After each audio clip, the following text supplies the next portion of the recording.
Okay. Rebecca, I think we can start the roll call. All right. Adam, I am present. Elizabeth,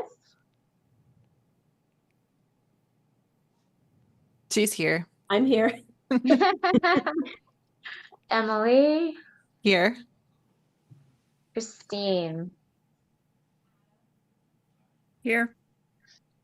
I am here. All right, we have Robin, Jen, and Caitlin.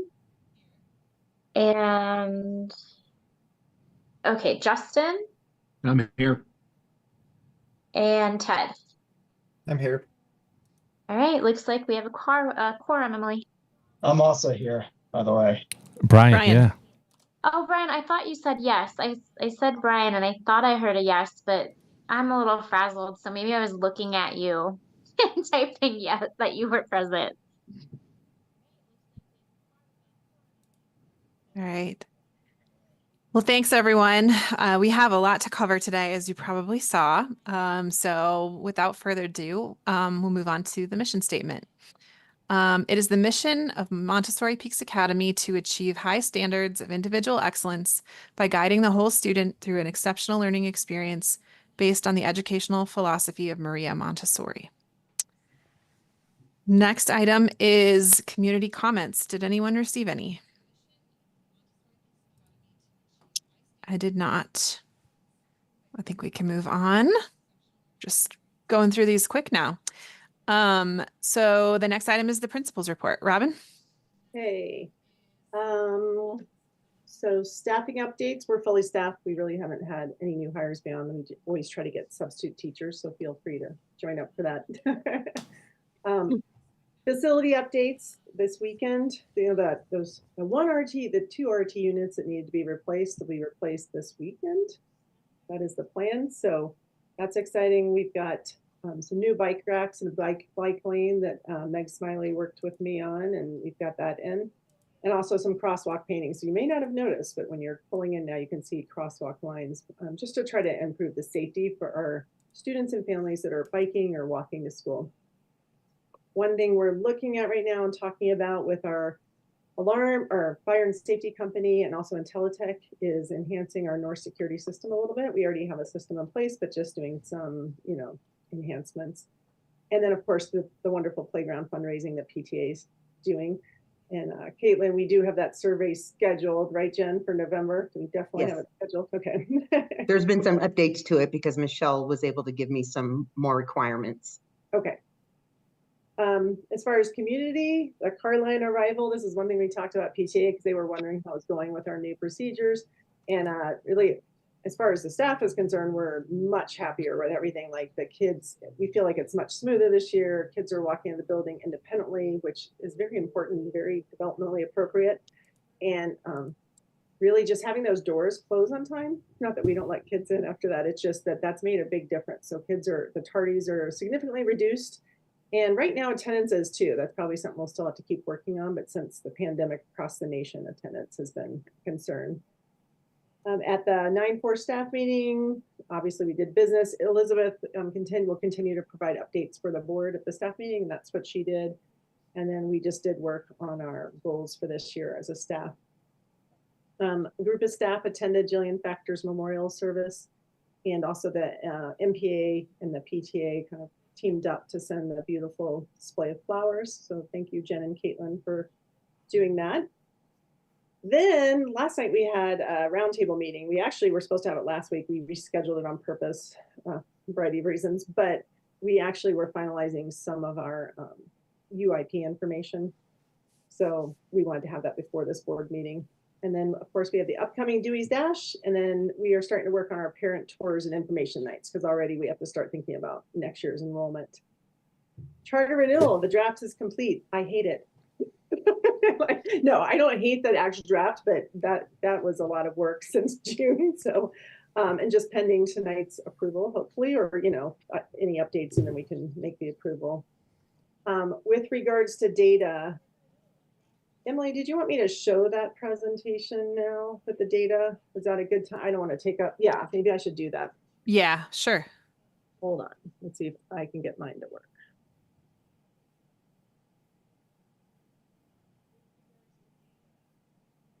Let's see why.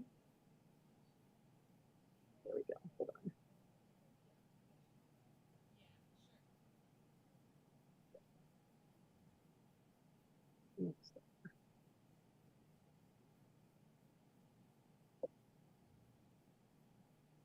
Is that showing? Mhm. Yeah. Okay, yay. I'm much better at Google Meet, so there you have it. Something we're really excited about is that this is last year's. Robin, just real quick, if you hit slideshow at sort of the top, it'll make yeah, that sorry. full screen so we can see it. Yes. Excellent. Thank you. So this is the 23-24 SPF. So this is actually this is our CMAS language arts growth. So both in math and language arts, our growth was really significant, and that's huge. When they kind of calculate, I'll show you the school performance framework next, but when they calculate that grade we get, a lot of it is based on achievement, but especially growth, because right now, since the pandemic, we have kids, everyone does, that are a little lower than they were pre-pandemic, but showing that we are, achieving those levels of growth far outpace the district, the state, really probably the nation too, but I haven't looked at those scores. So really with a report like this, you want to see blue and green. Preferably MGP is met growth? Median growth percentile. Okay. And so last year, we've come up a lot since that. And if you look, it's that 60 is great. The district, I can't remember exactly where the district's at. They're either right at 50 or I think they're right at 50. That's for language arts. So really, if you're a data person, you can dig into this, but really what I always present just for an overview is you look for that green and blue. Last year, it was okay, but a little concerning when I looked at it. So we're very happy with what we're seeing. The next one is growth in math.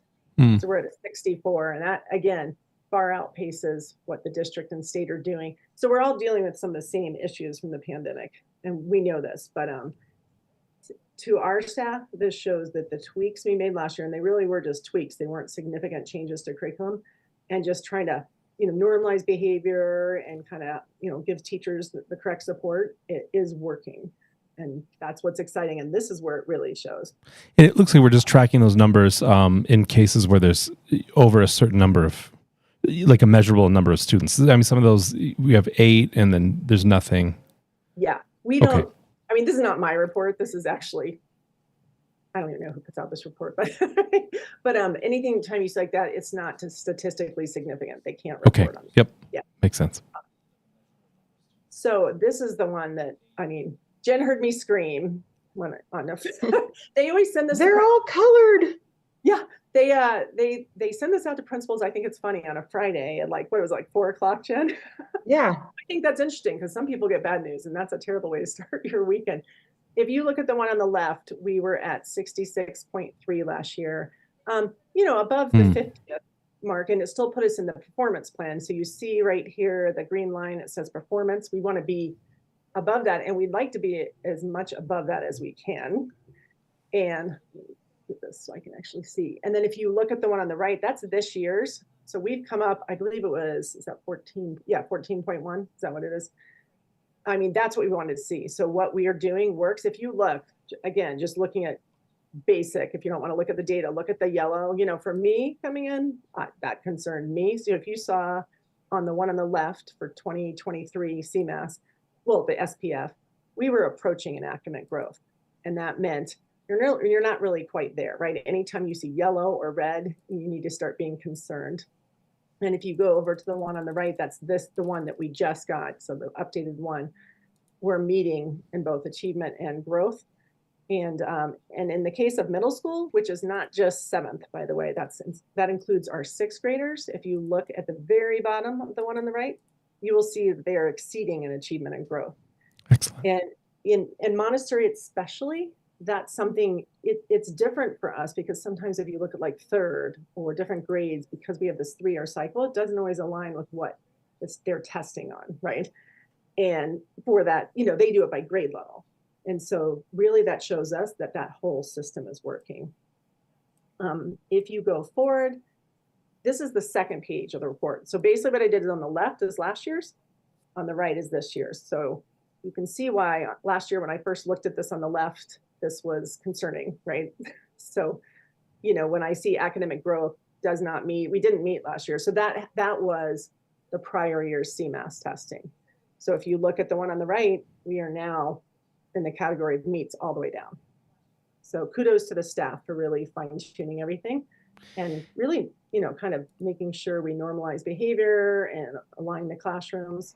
This Rob- is the third page. Oh, go ahead. Can I just clarify? It was just really quickly. This is a measurement of growth, right? So like if we meet the same exact, if we get the same exact scores, let's say at the end of this year, next year it's not gonna represent growth. It's just, what does that look like? So you gotta look, this is achievement and growth. Look at the report on the left. That Mhm. first black bar says academic achievement. So you are looking in that top part, Okay, CMAS English Language Arts, CMAS I Math. see. That's telling you where they are with achievement. And then below, you'll see the second black bar is the academic growth. Okay, And that's the one, you know, our kids that really the year before, before I started, that was when they took the CMAS test. hmm And I think a lot of it had to do with dealing with a lot of, you know, with the leadership change and things and some of the behaviors not being normalized. I think it was really hard to get kids doing what they need to be doing. So, you know, what you want to see is at least meets on academic achievement and at least meets on academic growth.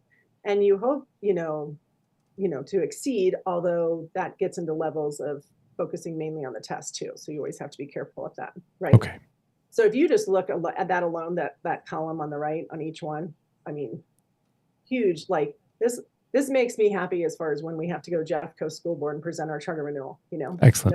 nobody can question this SPF. That's great. Now, if you look at this next page, this is, I think it's the last page. Hold on. Yes, this is the last page. This is middle school. hmm So again, remember, it's our 9 7th graders, and then also our 6th grade. 6th grade is counted with middle school. And the prior year, they had done okay. But if you look, they're like now exceeding in the CMAS ELA, and then they're meeting in math. So overall, they exceed in academic achievement and growth. So it's showing that the whole, you know, vertical alignment of Montessori is working. And if we keep tweaking things, the farther we get from the pandemic, the stronger it'll get. Excellent. Yeah, that jump on the SPF is huge. So well done, staff, you know. What we've done then is we have, and I'm not showing all the CMAS today, but we have more detailed reports, and we are, we're actually, there's areas that we've identified. So last year we had a math goal in the UIP. If you look, this is last year's. We're going to keep written expression, you know, if the board approves it, obviously, but that needs to stay for a couple of years, like at least 3 years. We are going to keep behavior support normalization. We're going to tweak it a little bit. And then mathematical modeling and reasoning, we've changed it some because we think we have a bigger need than that. That was one we picked last year, and our main focus was written expression anyway. So what we've been talking about as a staff is, okay, we looked at the detailed results and how do we want to change this? And that's one thing that it's not due till October 15th, but I had to include it in the charter renewal. So their timing of the due date for the charter renewal is not really great with the UIP actually. So in the charter renewal, and I apologize, when you guys got your PDF document, I think you have a PDF, the page numbers weren't on there yet. So I apologize. They're on, page numbers are on there now, but Emily, I think you gave them a PDF, correct? Yes, I did. Yeah, I'm sorry, you don't have the page numbers right now, but what we're moving to is written expression, performance gaps, and math content and skills. So we've changed that from modeling and reasoning, and what we want to do is, we can go over that when we go over the charter renewal because it's in there. And really with the behavior support and normalization, we're just tweaking it some. We're going to keep working on systems like we already have, right? With the TARDIS and that kind of thing makes a huge difference in curriculum, you know, with everything in the school. But also developing independence in students. We've shifted it from just trying to normalize behavior because we got that done in a year. That's what we feel like. I mean, we still have some behavior like any school, but and so just tweaking those things. And you'll see that tonight when we go through those documents. Okay. Any questions on that data? No, that looks really great. Okay. No, I just want to say, it's obviously a testament to the teachers, but it's also a testament to you, Robin, and your leadership. So thank you. I think it's a really good sign. Yeah, no, they're a great team to work with. Yeah, I'm not sharing anymore, correct? It's a blank page. It still says share. You have to, I think, click. Yeah, I know. All I see is an option to share. How can I yours? Oh, here we go. Got it. Okay. It's just a little different than Google Meet. It is what it is. I try to be. Okay. So sorry, that was a quick overview, but just so you know that SPF, I don't scream much I was pretty excited about that. Jen can tell you. Excellent. I think she was worried something was going on. Let's see. So UIP, we're going to look at the goals tonight. Sorry, that was a quick overview, but just so you know that we have to 15 to get the whole UIP document done. It's actually another pretty extensive document. Just started working on theirs because I have to put it in their system. So what we try to do is just draft the goals tonight. And we got input from Roundtable last night. So we just want to get kind of a preliminary, the board's okay with those goals kind of thing. I can't show you the final document. There's no way I could work on both those things and get them done by tonight. I would have had to stay at home for 2 weeks. Enrollment update. So this one, I do want to make sure the board knows. So we did our budget for this year. Last spring, we project our budget based on a range of, Jen might have to correct me, 412 to 420 something, right, Jen? So the low end, 412, yeah.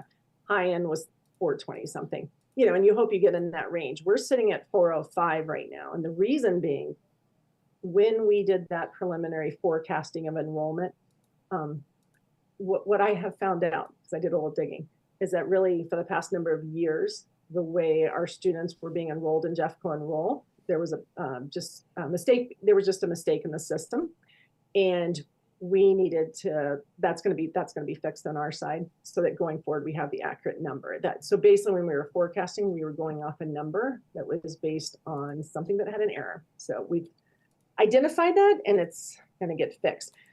405 though is, we're not worried about the budget. We'll just need to do some slight adjustments, but 405 to 412, when you think about PPR, we underestimated PPR on purpose for the budget.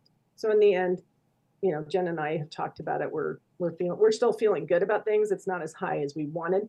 It's still up from last year. So even in the charter renewal, and when we go, I'll do that, our enrollment's trending up. From 381 to 405. It's really good. Yeah, that's great.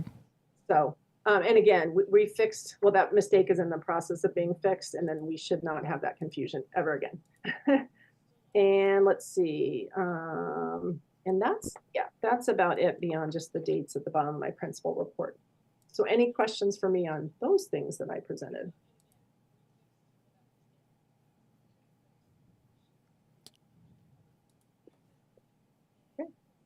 Okay.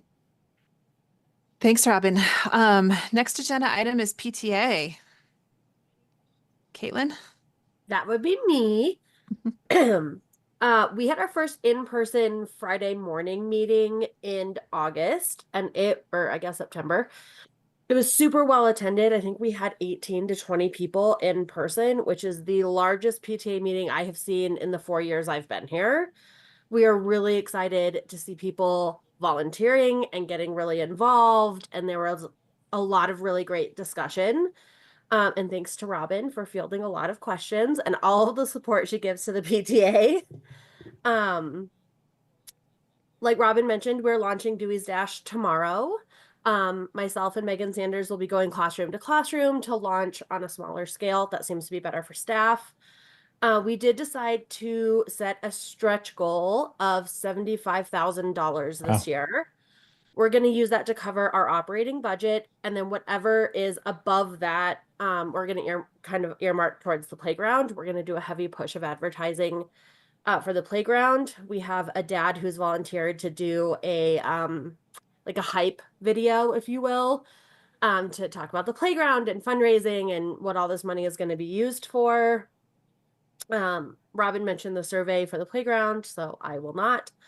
And we will be using that after November to really hit our design meetings. I think we get 3 total. So hopefully by the end of the year, we'll have a really good design that we can use for our spring fundraising. Christine met with Michelle and I and had a ton of really awesome fundraising ideas that I think are going to be really beneficial. Michelle and I are kind of working on what we can do this year and next year because it's going to be a multi-phase fundraising unless the world really is shining down on me and has $500,000 ready for me this year. Seems reasonable. STEM Club is something that we started at the end of last year and we are implementing again full-time this year. We're at about 50% capacity.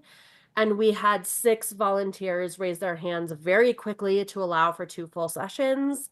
And they came prepared last week with things they wanted to teach the students and expose the students to. They've asked for some additional equipment for 2 of the dads do coding in their real lives. So they're really excited to expose the children to that. We met with the staff at the staff meeting and presented their grant process and what each classroom gets this year and what that process will be.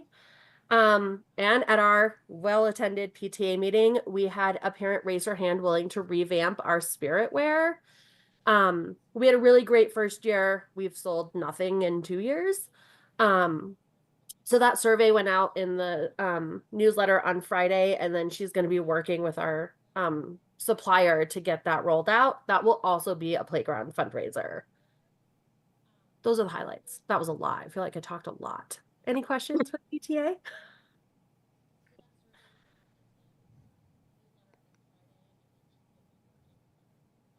Hey, Caitlin, I just want to make sure I have your stretch goal recorded properly. Was it 70K or 75? 75, Okay. which would be about almost 10,000 more than we raised last year. Okay, perfect. Thank you.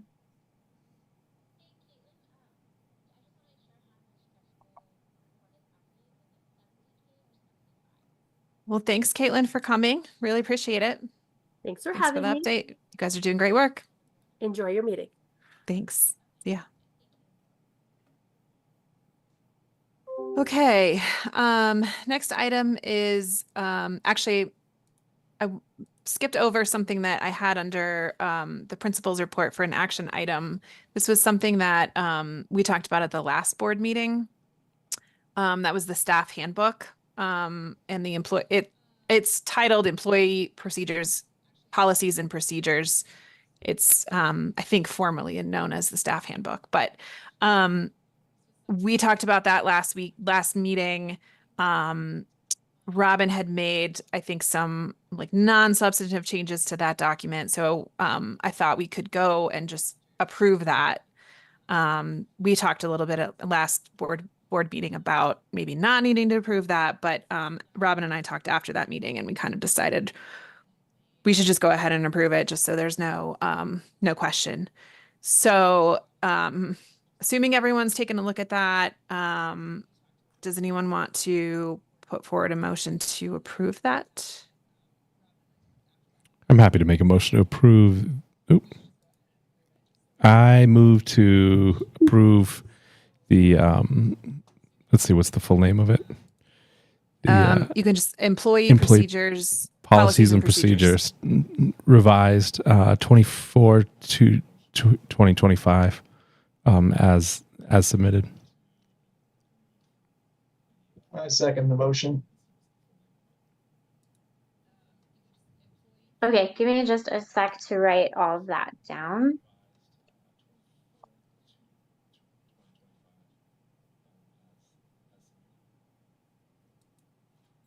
Okay, so Adam, you moved.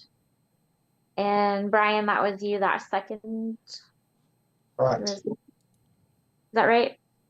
Yes. Okay. Okay.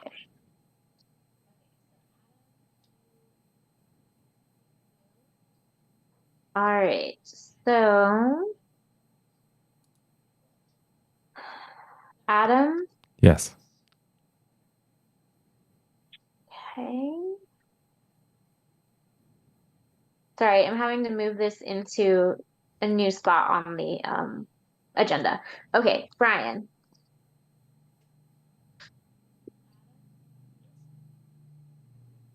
Yes. And then I'm back online. everything's working. So we're just going to go in alphabetical order by first name. So if you want to unmute, if you know you're next, that'll go a little quicker. Christine, Yes. Is that what you need? Good answer, good answer, good answer. Justin. Yes. All right, I'm a yes. And Ted. Yes. All right, that is motion passes. I don't think I voted, but I vote yes. I'm a yes too. I didn't vote. Oh yeah. Emily and Elizabeth are both ayes. I'm just gonna log out now and start over. You're good.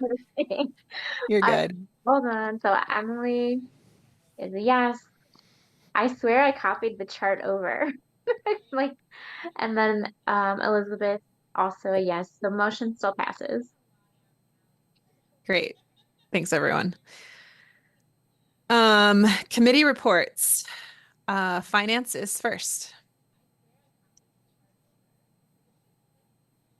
Okay, and of course, I forgot I'm at home now, so let me pull up my document. Unless, Adam, can you, no, let me find it because I want to be able to share. It's the 5-year forecast? No. No, I'm just doing my monthly budget to actuals. The 5-year forecast is part of the charter renewal. Okay. So we could talk about that then. I'm so sorry I'm not prepared. That's right.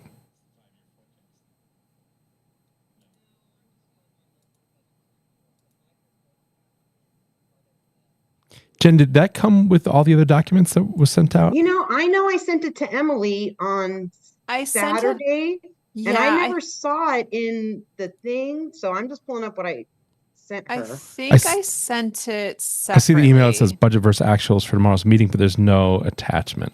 Oh, Yeah, there was an sorry. attachment thing. There's no attachment. Okay. Okay, but I let me- have it right here. Hold on. Let me Okay. share. I'll forward it to everyone too, so they have it. Thank you.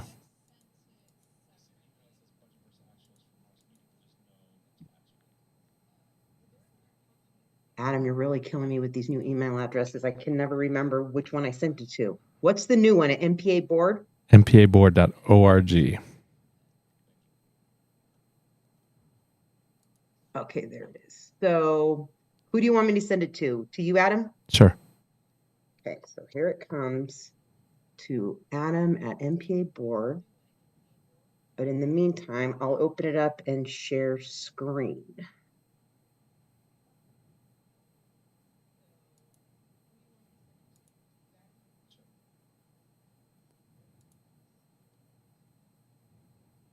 Great. Are you seeing it? Share screening has stopped.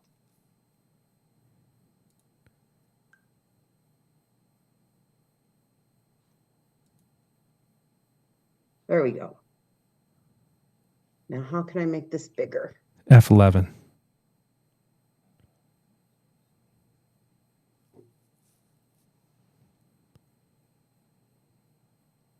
Yeah, it's not doing it. If it's on a laptop, it's usually F11 is the same one that will control like your sound or something. You have to hold down like the FN button, bottom left of your keyboard. Function Yep. F11. Yep. It's not doing it either. That might That work. bigger? Yes, bigger. Nope. That's what just happened. It went to your Outlook. You're not seeing this? I see your email. I think you went to your Outlook. Does anybody else see my budget up here? It was up, No. but then it It switched. was there. I can share. You want me to share? I can share. Yeah, but then I can't move it up and down. I can move it up and down for you.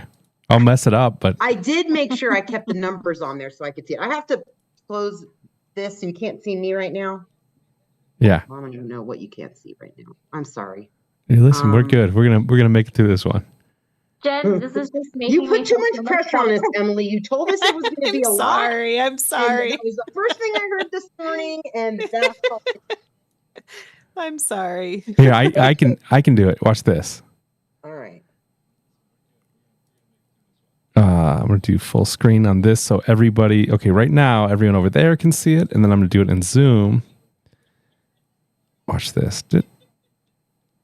Yes, I'm going to end your screen share, and then I'm going to do my screen Oh, share. okay. Let me end my, you can end me? Yep. Yes, You can end me. I can Oh, end you. yeah, now we're speaking English. Here we go. Here we go. Yeah. Okay, well, I guess no one's had received this before, but what I had said with my notes to Emily was that I was going to speak to the items in blue. If anybody had any additional questions, let me know. So kind of look at it while we're going through it.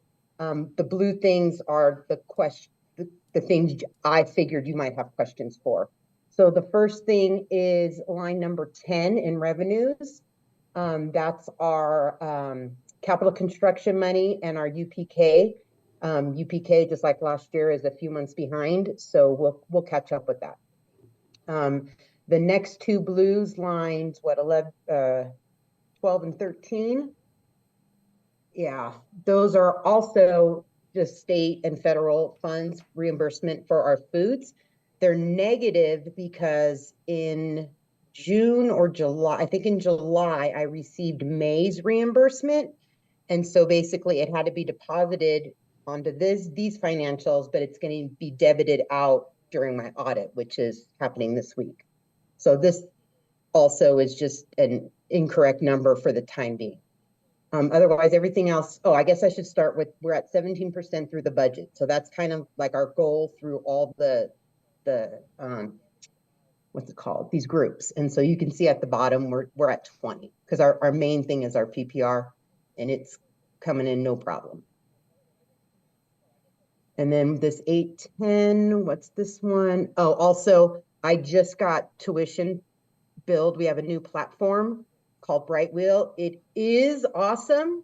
The money will come, but I just billed it. So I have 3 months of billing that's due October 1st. So it's coming in though. There's been deposits. It's just, these financials ended on August 31st and I didn't even have Brightwheel billed yet. So those will all come up. But like I said, overall, we're good. Same thing with salaries and benefits. Overall, we're at 14%. We're below budget. If you remember from last year, I like to keep that a little bit low because you never know what's going to happen. And that's a nice cushion to have because that's our biggest expense here. Going down to purchase services, 31 was fine. 32, employee training and conference. So we sponsor a couple teachers with their Montessori training. And a lot of those are due at the beginning of the year. So we've paid a lot of that. Robin had brought in some really awesome PD. That's also done at the beginning of the year. So these are front-loaded expenses. Not saying we may need to add to that when we shuffle things around, just I wasn't sure of all the different fees because also they're hotels and flights and all that.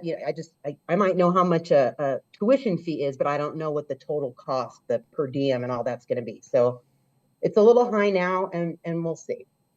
The next one is recruiting costs, number 34, also a front loaded expense. We do our hiring in the summer. We have hired everybody, like she said. I think we're looking for maybe some people in aftercare, but otherwise the bulk of the recruiting costs, knock on wood, has been spent. Same thing with employee background checks. When we do that hiring, we do the background checks. So these are trending a little high, but should taper off. The next one also, we do a lot of training and feeding our employees at the beginning of the year. And so that's why this is a little high. Going down to construction and building maintenance, number 47. So last year we received the Great Works capital construction money. This basically it hasn't been offset yet. So my lighting and what else we do? The carpeting, those are huge expenses that are in this budget, but they will be offset once the journal entry is made because we got like 225,000. So I'm not worried about that either. What's next? Permits and licenses. So I know the building is done, but this line item actually includes our League of Charters, which is like a $4,000 or $7,000 membership. So things like that, front loaded because it's beginning of the school year. The next one is unemployment. This is actually an error. And when I run this report, I see that I drill down. I'm like, what? I haven't even done an unemployment report yet. Well, this is our workers' comp insurance premium that I coded to the wrong account. So you'll see that corrected next month. But again, if you look at overall in this category, we're at 19% and with all those front loaded expenses and with that extra money that we're going to grant out, we're still close to the 17%. I'm moving around my mouse like you guys could see. I hope you know. Adam, can you go to the next page? Mm-hmm. All right, still 17% of the budget. Capital. No, next page. Did I? There's just 2 pages. Yeah. Okay. Great. Okay, so this is our final category, materials and supplies. So I didn't do this last year, and it kind of was weird to me. So if we're budgeting for 75,000 in our contingency, and that's just something a couple treasurers ago we decided we should have this earmarked for. But if I don't actually spend it, say by plugging in over here that I have it spent, it just kind of keeps coming up in our revenue. So I'm going to fund it, list it like I've already spent it, but knowing if I need to take $5,000 and put it over to PD, I can. But that's how I want to run it this year. We'll see how it goes. But this money isn't actually spent. It's just earmarked. The next item is office equipment. So it's office equipment, but it's actually computers and monitors, and that is for staff. People came back to school and laptops were dead and smartboards were broken, and we had to make some purchases that we didn't foresee from last year. So something will adjust when we move the money around. Same thing would be for this line 75. Wait a minute, line 75. Yeah, these are student computers, which I guess we forgot we were taking in all those middle schoolers, and I had to buy 20 Chromebooks. So it was just like, oh yeah, they're all going to need Chromebooks. We better get that ordered. Knowing we have the money, we just might have to cut back somewhere else. So that we had to get the school year started. So we've purchased that. What's this last one? Building improvements. That's again the grant. So we're going to use it for the carpet and the water heater. That was a $40,000 purchase. But other than that, so like this one's really high, and it's a lot because of that. And like I said, the grant was over 220,000. So between this 106 and the 60, we're still good. Yeah, so this is our ratio right now, not good, but again, we're going on our budget. This is what we're aiming for, but I don't see any problems. Does anybody have any questions? Jen, I heard you say water heater, which triggered AC units too in my head. Were those in this budget? Are those paid for? They weren't. We did have money, like this 50,000 for building improvements. That was in our budget. Well, we spend it on RTUs. We didn't know what we were going to spend it on. Just having an old building, you always know. I always based budgets on the year prior, just, oh, well, we had to do this and we had to do that. And that's kind of how it rolls. So $50,000 was already earmarked for building improvements. This 106 that was spent was the grant. That was I'm sorry, you cut out right there. Was the what? Was the grant money. Okay.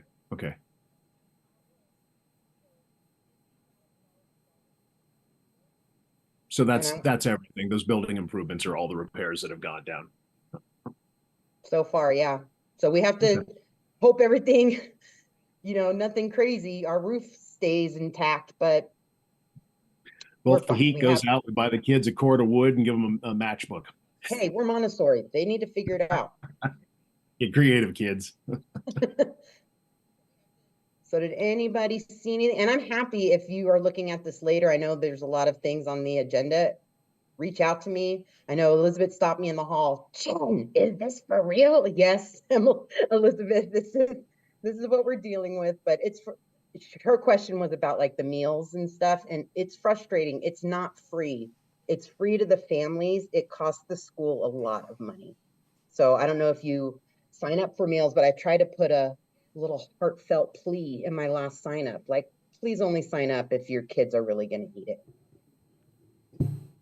And what percentage are we reimbursed by the state for meal program? I don't know about percentage. I know like what it costs us versus what the state reimburses us, but that doesn't include the salaries of the individuals. It doesn't include the consumable products. It doesn't include the work comp insurance and benefits of those employees. So believe me, it's not free.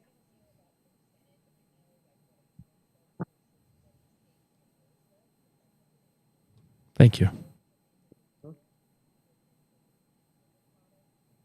Great. I'm going to take this Thanks, down. Jen. Thanks, Jen. And Board. sorry for not getting that out to the board. I thought I had attached to the email, but I apparently did not. So if anyone has any follow-up questions, just reach out to Jen. And then we did have 2 action items under Finance Committee. I don't know if it makes sense to go to those now, or since they are part of the charter renewal, we can talk about them later. Jen, did you have any thoughts on that? What are the 2 items? That was the 5-year budget and then the financial policies and procedures. Oh, if we could include that with Robin's, that's really where it belongs. Great. Yeah. Okay. We'll move that down. Okay. Marketing. Oh, anything else on finance? Okay. Marketing is up. Nothing really to report. So, Oh, go ahead. you go ahead, for Justin. it, Adam. You had something. I said nothing. Oh. You go. I'm confused. Am I on? Yes. Is this thing working? So we did get our quote back from the printer. It looks like it's going to be pretty close to last year. I think it went up a total of $80 due to some paper price increases. And then that's a quote for 3,342 postcards. I ran it by Adam, and then I confirmed today with Jen that we have $5,000 in the account for marketing, and or $5,000 budgeted. And now it's just a matter of we need to get the postcard back out to the committee for a quick once over, make sure there's nothing that's not evergreen on that card or timely, and we'll get it over to Vishnu, the printer.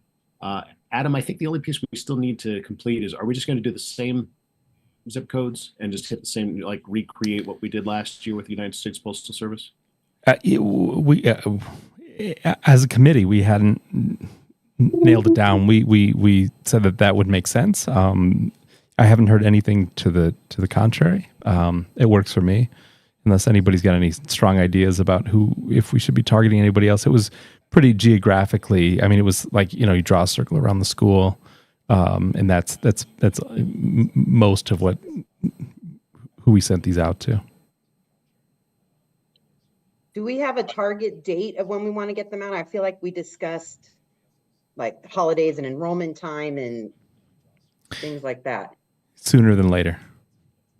Yeah, and I think as soon as we confirm, because we do have to go through the Postal Service. And Adam, I don't know if do you have that account still, or do I have the password for that? I haven't visited that in a while. I think it keeps the history, so hopefully we can just do a repeat order, and then it's just a matter of time. I'm out of town next week, and I can set it up and drop them off. That shouldn't be a problem. I can take I it. can help too. Bigger issue is I just need to get that card from Marion, and she's buried at work right now. So Yeah. Let's see if she can just send over what she has, and then if we could just have her resend it with a thumbs up to the printer, just get it done. But we do need to remember, we can't take it to the printer until we have those forms from the Postal Service that show the zip codes, how many go to each zip code. It's kind of a pre-order. We are starting our tours pretty soon, like in September. Well, yeah, I think that was one of the first dates. So yeah, the sooner the better with those flyers. Great. Okay. I will ask my wife right now via text. The You see me only- fine, you may hear a beating. You're being summoned. You may hear me getting struck about the head. So The only thought I'd add about location is if it hits where the Great Works school was, And if it doesn't quite, maybe extend it there, because those people might be looking for a, a reminder.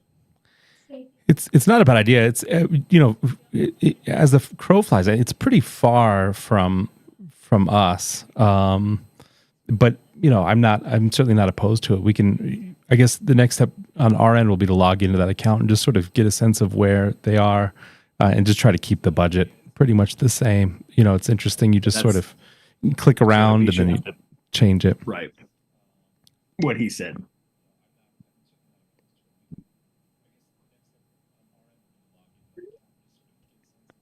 Can I ask a question?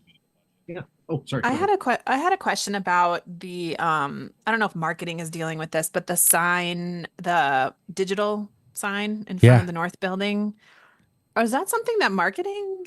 Well, we've talked about it. We've certainly talked about communications. And so I've been bugging everybody in the office about this. It's something that's been on my list every day. It's no big deal. That's right. I was in there this morning. Well, like two of the things on the, they're like I lights ordered the are part out. today. Yeah. I ordered it today. No more Montessori leak. They're sending in panels. It looks like it's related to the heat. Like as it heats up, that goes out. Too. It's such a weird thing, but it's the system needs to be replaced for sure. I mean, that board needs to be replaced. The software that runs it needs to be replaced and updated. I would love to do the same thing to the old analog board in the front there, the manual board. I did get quotes. Just starting last week, I reached out to some people. Jen had started that conversation. She looped me in because I said I'd be happy to help. She's working on getting quotes. That's right. Place. And they're coming back. We've gotten 2 so far, and they're coming back about the same. Like the full swap for the one that's now manual, where the boards were, they're quoting around $32,000 for the one board. Yeah, that's a lot of money. And then just changing out the panels of the one that's already up there, it's about between $15,000 and $18,000 for the 2 quotes. So it's a lot. One of the things I mentioned to Jen that, again, this isn't a fully formed conversation, but this is a good place to discuss it. I've looked into the prices of those LCD panels alone, and it's not nearly that much. It's like $5,000 to $8,000 without paying a company to come in and do that. And so I just floated the idea this morning. I feel like it's a very immature conversation, but I do know families in the school community that people who construction firms, maybe we talk about what it looks like if we get creative with just creating the board itself and popping those panels in. So I'm happy to have a deeper conversation as that conversation matures. I definitely think, I think last year was just a bunch of money spent on the buildings. And I think we want to wait and see what October count is. I think we want to be conservative because we've got possibly other needs. So I think for now, making sure we get those bulbs fixed or whatever we have to do to get that part fixed. But I think that's a long-term goal to get that marquee replaced. But I don't think we want to look at doing it in the next, couple months or anything, because I think we need to be conservative right now. Yeah, that sounds right. Plus, I think Adam said it'd be coming from China, so it could take 6-8 months to get here anyway. So put it on a boat. We'll make it a summer project. That's right.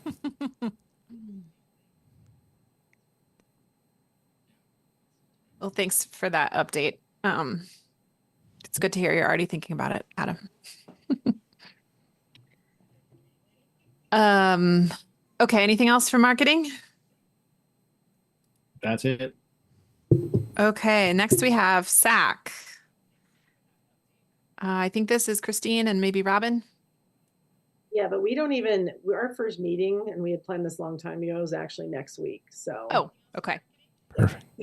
Sorry, Christine. Okay.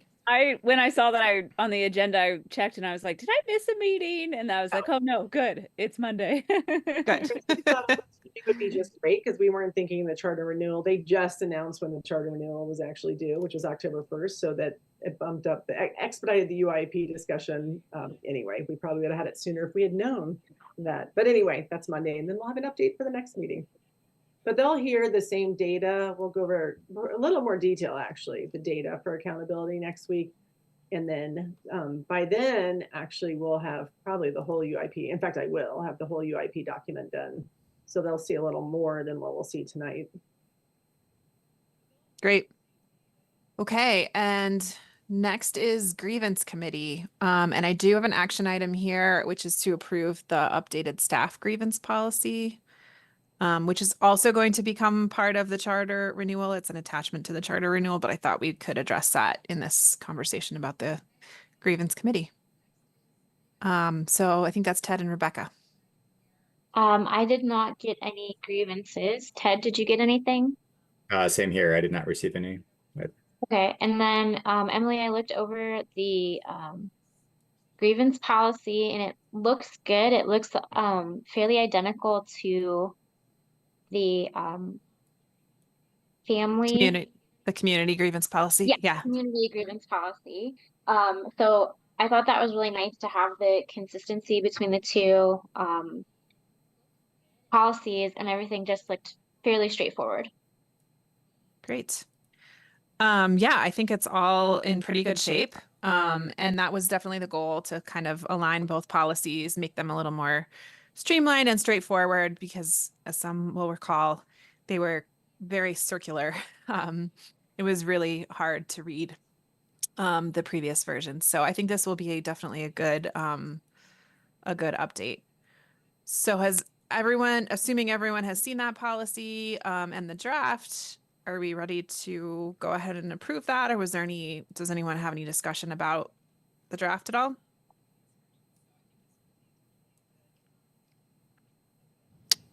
Okay, I think if we're ready to go ahead and approve, then I need someone to make a motion. I move to approve the grievance policy as submitted. I would clarify staff. The staff grievance policy. I move to approve the staff grievance policy as submitted. I second that motion. Okay.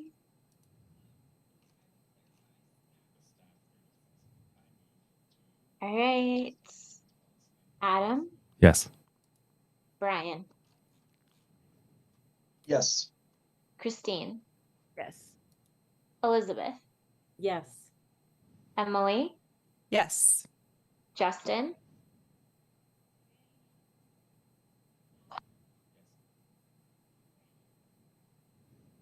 Justin's on mute. He might be yeah, he arguing might still be with on his wife about the. I was gonna say his wife might have gotten him. That's right. Sorry. Right. No more Justin. We'll come back. I'm a yes, and then Ted. Yes. All right. So even with Justin MIA, we have a motion passed. Great. Thanks, everyone. And then the next item is the board calendar. Adam, do you have that up? Oh, shoot. I don't have that up. I'm sorry. Oh, that's okay. Can we come back to me in just a second? Is that okay? I should Yeah. have had that. I think, well, we're going to get into, do we want to come back maybe after we do approve everything else? If you give me just a and second, talk about- I know I Okay. can pull this up really quickly here. I'm sorry. Okay, no problem.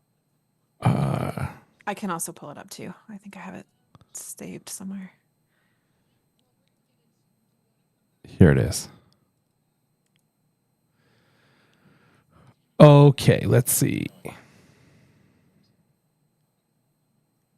August, September.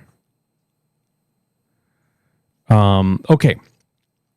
I have first order of business, appoint committee members. We've already done that. Already done that. Excellent. Board of director booth at back to school night. Done. Done. We have to conduct a board meeting. Check that one off the list. Ongoing. Review and submit school safety plan with the board. FEMA template. Oh. I'm not familiar with that. not either. I don't Robin, does remember that- ever doing that. I don't remember ever doing that either. Robin, does that strike any memory with you? Remember anything from last year? I mean, we do FEMA training for our own safety response team, but that has nothing, I mean, it doesn't really have to do with the board, you know. So is that, wait, say it, what was it again, Ellen? Review and submit school safety plan with the board. FEMA template. I don't know. Like we have Isn't that what you did with Aaron Woolard? Well, we just come up with our binders. We come up with our safety binders. We schedule our drills. That's all I did last year too. So I don't know anything about, where do you submit this to? I've never heard of the board submitting it. Because you don't even have access to the safety, the security system. I barely have access. I was Actually. like, neither do you. I can't remember having approved anything along those lines in the past. Yeah, me neither. Well, and So- actually, I don't know why the board would necessarily approve that because we abide by Jeffco security guidelines, period.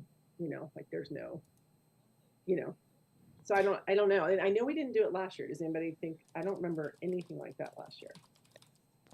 I'm going to check back in with you before taking it off the list, but I feel like that seems like we might be able to take that one off the list. Yeah. Because we do, we take care of all the security stuff we're supposed to do. Next is identify board members who need to attend legal training offered by district in October.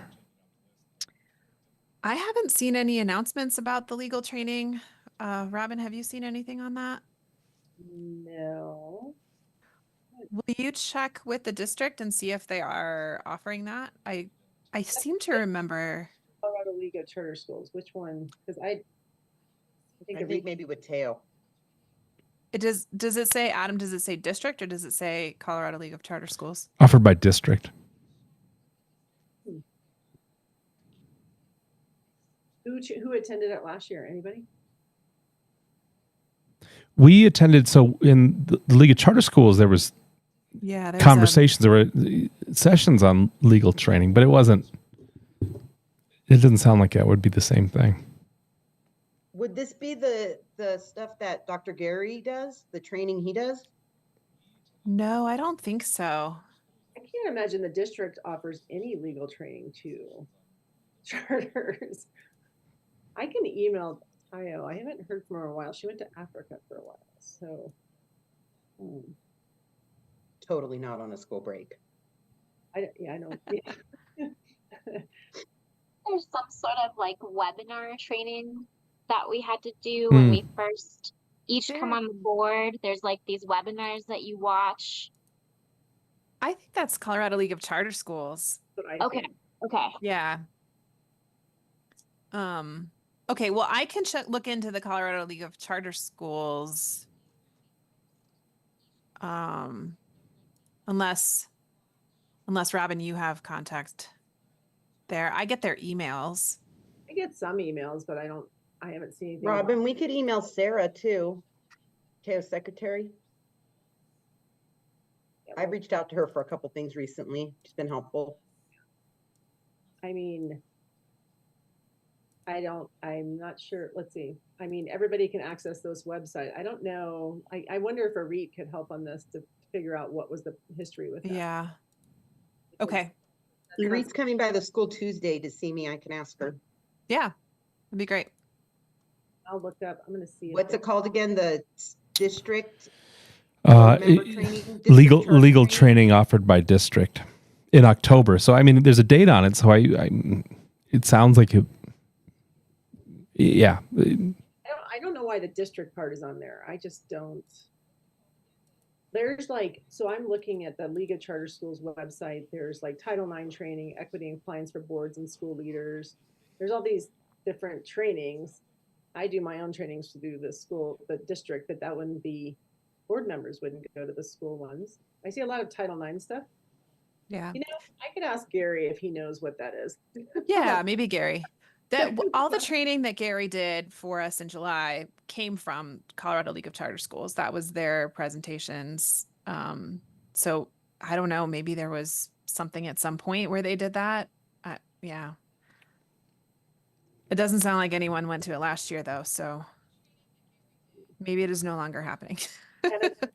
maybe the district used to do that, but I don't think there's anything like that. If there was a thing, I don't think there's anything like that anymore. Okay. Jen, I got two for you. I got submit certificate of no default to Zions Bank.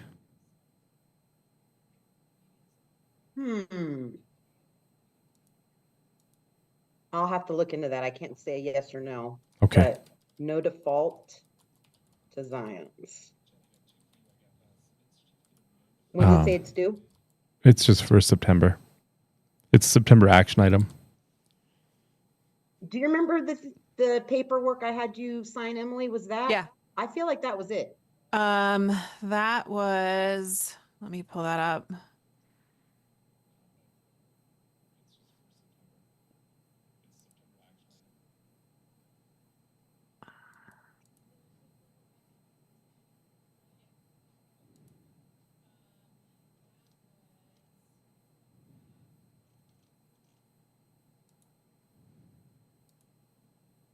Okay, hang on, bear with me for a second. I don't know if that was the same thing, but that was, we had to attach a copy of the approved budget and a copy of the minutes from the board approving the budget. And then we had to go, we had to show where the appropriations covering base rentals and additional rentals were on the budget statement. So that had to do with our lease agreement. Jen, you're on mute. So I don't know if that's related to the no default or not. You're muted, Jen.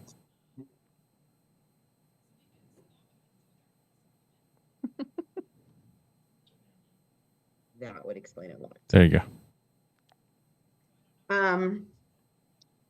I basically was saying the same thing you were saying, Emily. I found what we had sent over to Todd, and I don't think it's the same. So again, it might be something we don't need to do because I don't recall doing it. And I mean, if we basically lost our line of credit, I don't know that we necessarily need to have a no default letter, but I will check with the BP at Zions and let you know if we need it or if we can delete it. Great. Anything else, Adam? Yes, review strategic plan progress. That is ongoing, I guess.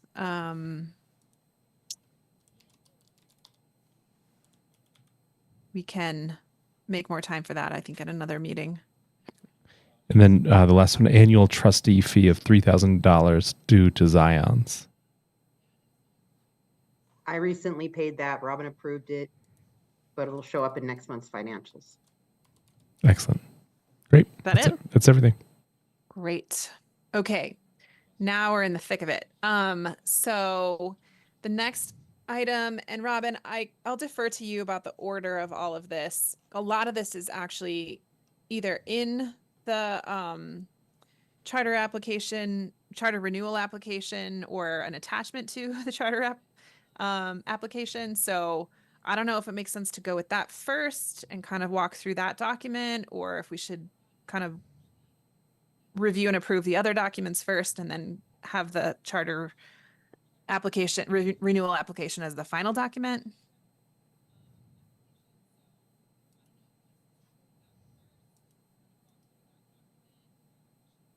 Looks like you have the charter renewal application up.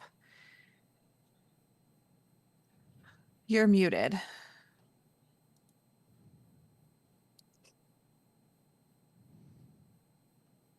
Okay, we're making the assumption that everybody has reviewed this documentary because I don't think we want to go through page by page. Am I correct? Unless people have questions, is that the approach we're taking? What is everybody's desire? I have, but I don't get to vote. Yeah. I don't think we need to go through page by page, but maybe if folks could raise their hand if they have something that they wanted to raise. My thought was that, if it's like a grammar thing or a spelling thing or capitalization or anything like that, I think we can just take notes and give those to Robin, and she can make those changes as she sees fit. So I think we're looking for like substantive, any substantive discussion that would kind of go beyond the sort of grammar sort of stuff. Everybody see what I'm sharing right now? Yes.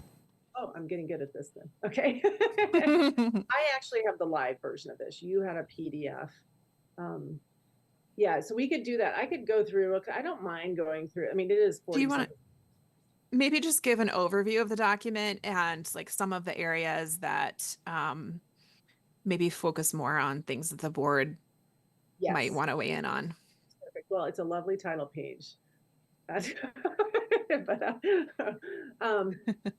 yeah, basically what I did with this was I looked at some of the charter school ones that I could find from other charter schools that had recently done it, and Jefferson Academies is the best. And so I took it and I tried to make ours better. So, because that's just how I am. And, okay. The first section is academic performance. That really has to do with, you know, like the data that we were looking at and things like that. So you could definitely read through this. Elizabeth already read through everything and gave me, she found some grammatical errors. And so those are already corrected. So hopefully there's not much left regarding that.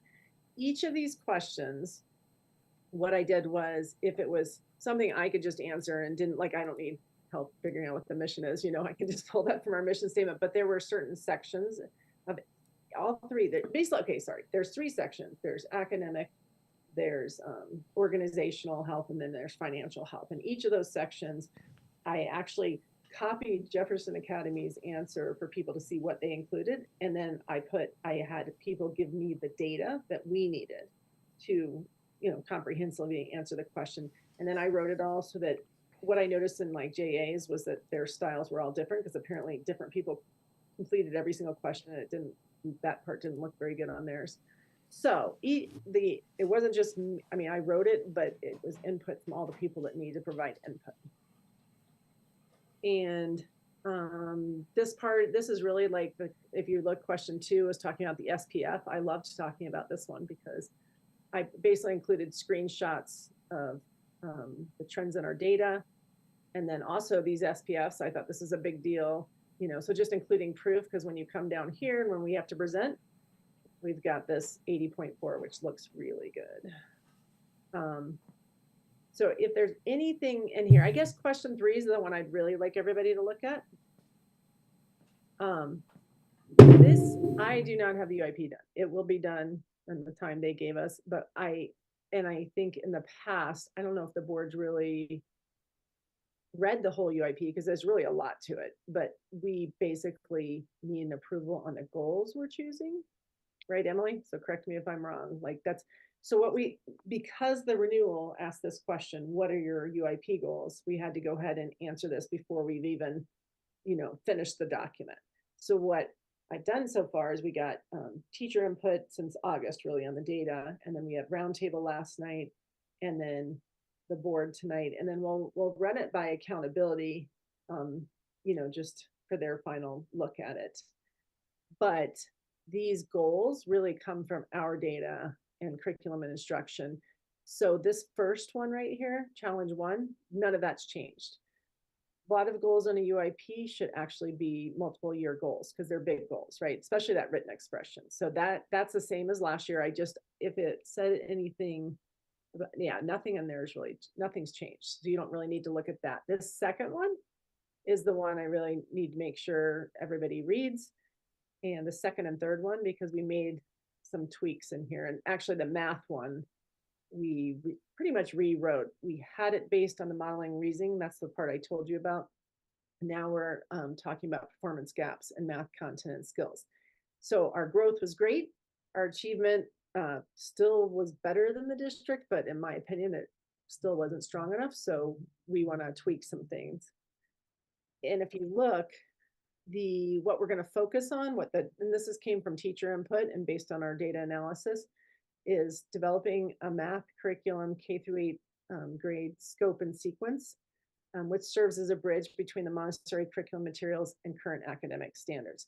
they used to have a scope and sequence at MPA, and that really kind of talks about in each level what materials and what concepts should be covered. And it really does kind of align with the standards within reason. Montessori is a little different, but this is something that came up at roundtable. Everybody's in agreement. The one we have is very dated. It's no longer applicable at all. The standards have changed so much. So working on that as a staff.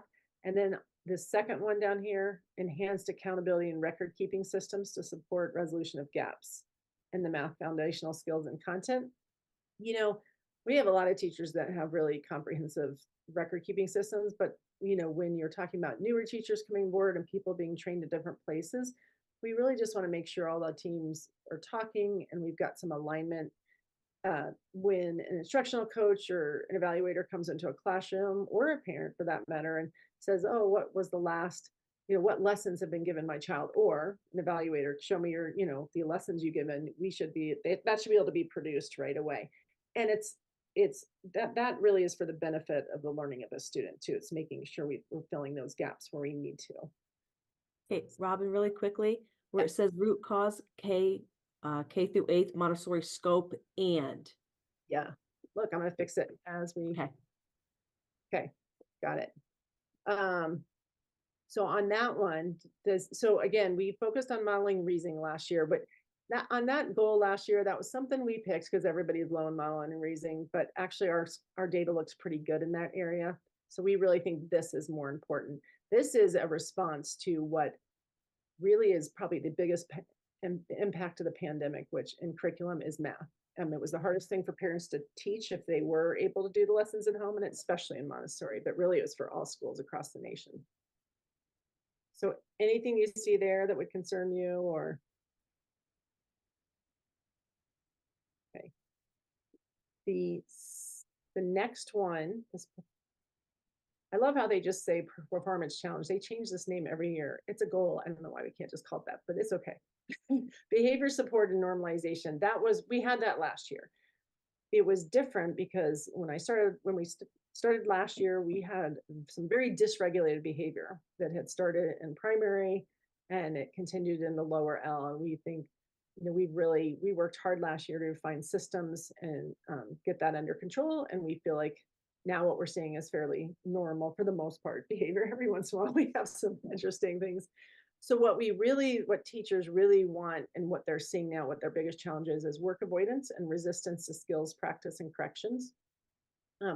So really with kids establishing the relevancy and then also increasing student accountability, we definitely have students for whatever reason right now that are, I don't want to do this and I don't have to. And it's not all students, but that is something we've seen more of since the pandemic. So that's interesting. Facility and school systems for the root cause. We had that last year. And what we worked on was a system we have for when teachers need support, how they're supposed to call for support. We're changing that because we've got that within a year, we were able to get that up and running.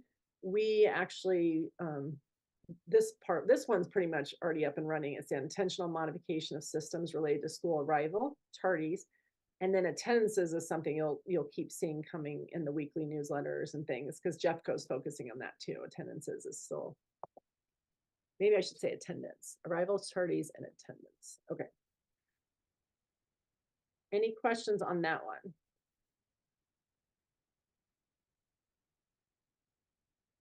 So what I don't know, Emily, as we go through this is not the entire UIP. Yeah. It'll take me a couple of days probably to crank that out as long as I don't get pulled away too much. Yep. Is it enough for us to say, yes, we're in agreement on these goals? The rest of it comes down to all the details. Like I have to go into the UIP and I have to put all the data that shows why we're picking this. And then I have to pick action steps. So what are the thoughts? I'm curious what other folks think too, but we typically have approved the UIP. Like we've gotten the document and had time to review it and take a look at it. So I guess I would lean towards continuing to do that, but I don't know how we do that before the next board meeting when you have to turn it in on the 15th. I sent it out once it's done, and can we call some kind of executive session? Is there something you can call that's like where people had it ahead of time, we just come together for a quick vote? We could do like a special meeting. Yeah. Like we do when we have to do my When budget we in have to do June. budgeting. Yep. Yeah, we could call a quick meeting. A little more time to do it because this other thing was bigger than the UIPs. And do No, first. totally. Yeah. It just happened to be a function of this year being our charter renewal and you having to spend all of your time and attention on that. So, yeah, are folks open to having a quick meeting? Let's see, it would have to be sometime, you have to turn it in October 15th. Yeah, and it probably, like I said, if things go well, hopefully I'll pretty much have it done this week. Let's just say next week for safety. Yeah. So maybe looking at either the first or second week of October, or I mean, sooner than that too, depending on when you have it done. I guess we may want to wait till after the SAC meeting, Yes. just in case there's any. The SAC meeting. So actually why don't we do that? I'll have it done by the SAC meeting and then Okay. we'll review the SAC meeting. Then, I can, based on that input, and then that'll also, I'll send it out to the team leads and then we can get it out to the board and we could meet then the following week or, Like the first week of October, maybe. I mean, that's soon enough because we'll have the charter renewal. We approved Yeah, it. that'll be done. Yeah. I would like to turn it in tonight, but then no, maybe that won't happen. So maybe look out for scheduling a meeting the week of September 30th, and it would be a quick online meeting, a quick virtual meeting. And it would be just to approve the UIP that Robin will send the week before. And that document will not be as extensive as the charter renewal. It'll be shorter. Yeah, it'll be a little more streamlined, although they've made it a little more streamlined this year. It'll still be a little longer, but not like this. Yeah. Okay, so that sounds like a good plan to me if everybody's on board with that. And okay, so if I keep going, I talked about any changes to the educational program. Really what I focused on here was just the expansion of middle school. So they want to know what's changed since the last renewal. The last renewal was 2019, 2020. And that's really what we changed. So it gives some background and just that we did middle school. Sorry, I'm going to edit as I go as well because I can't control myself. Okay. And then I included like the core components of the middle school program. So that's what this is about. Question 5, any major changes that we propose? And really this one I kept pretty short because, well, no, I take that back. Sorry.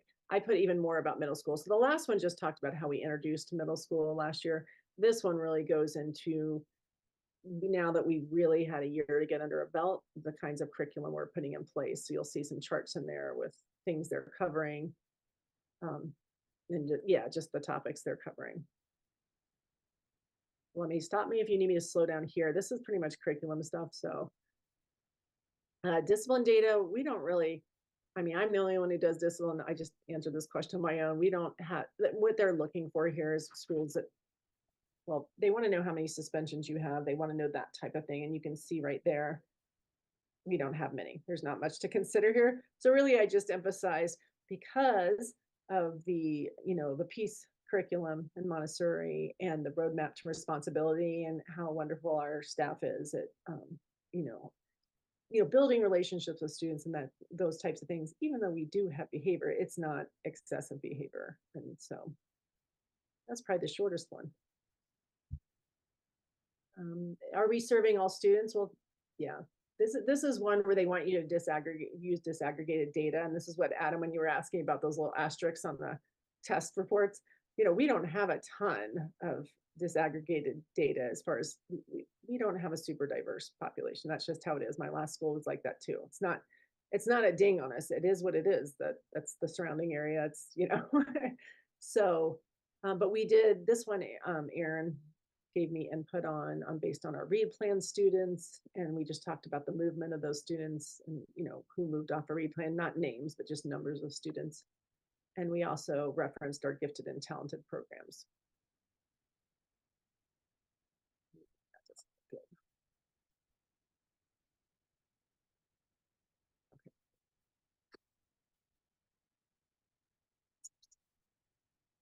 but that's gonna bother me. I'll fix that later. I won't bug you with it. Sorry, I will make a formatting change if that's supposed to be different. Okay, this is the section really that was the board related, and I did give Emily, I sent her those questions and she gave me input. So I basically I looked at Jefferson Academies. Their renewal passed last year. What I was looking at theirs for was, how comprehensive was their answer? What did they include in it? Because they passed last year. So I figured, well, okay, that's a great mentor text. So we kind of use that as a basis, but then put in our own information. So the first one was just the current strengths and growth areas for operations and governance. So I don't know if everybody's read that or needs to read it, but does everybody need a moment?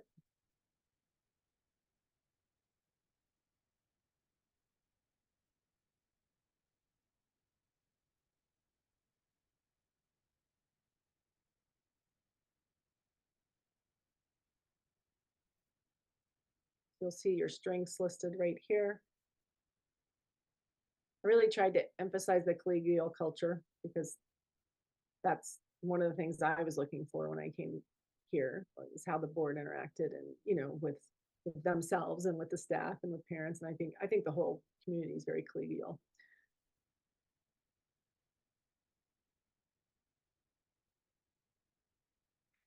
Robin, I had a couple questions about, I think on question 2 here.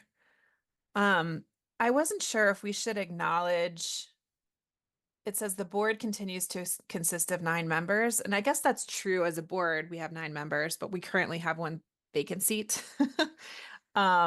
And we're going to talk about this later on in the meeting, but I didn't know if we should acknowledge that somewhere, if that's here or somewhere else, I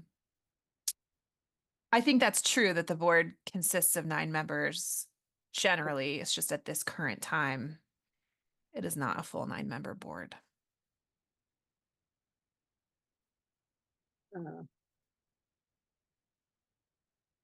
You want me to say something like our community board member recently stepped down due to health Yeah. reasons? So I say something like that due to health reasons? Yeah. Or maybe personal reasons or something like that. Could we say that the board strives to maintain 9 board members at all times?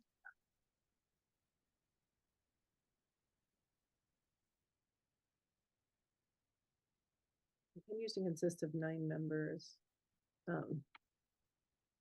The board structure consists of 9 members or something like that. Yeah, I just feel like if you say that we're short one right now, well, then it's like, why short? What happened? Yeah, right.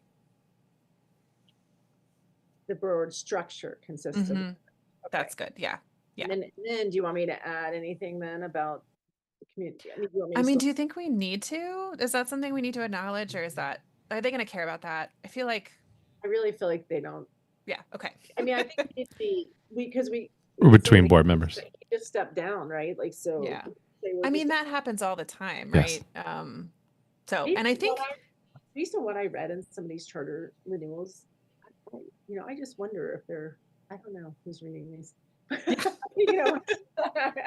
But I would not, give high grades on what I've seen. oh yeah. Now I bet ChatGPT is reading them. Oh yeah. Yeah. Okay, then that's fine. I don't, if you think if you think that's fine, I think, yeah, we don't necessarily need to acknowledge that. I think it's a temporary vacancy and that's normal and to be expected. So. Yeah. And I like changing it though to the board structure consists of 9 members. Mhm. Yeah. Okay. Anybody see any other problem with this one?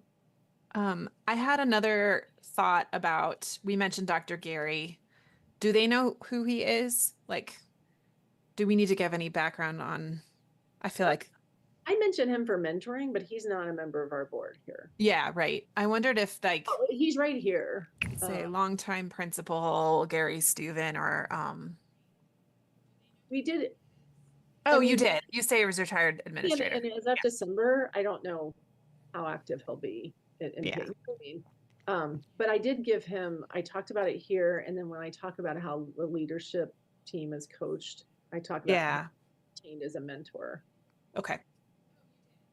And I think I go into a little more detail later about his long time experience. Yeah. Yeah, I think you did. Yeah, I think you Any- did. Okay. So some good-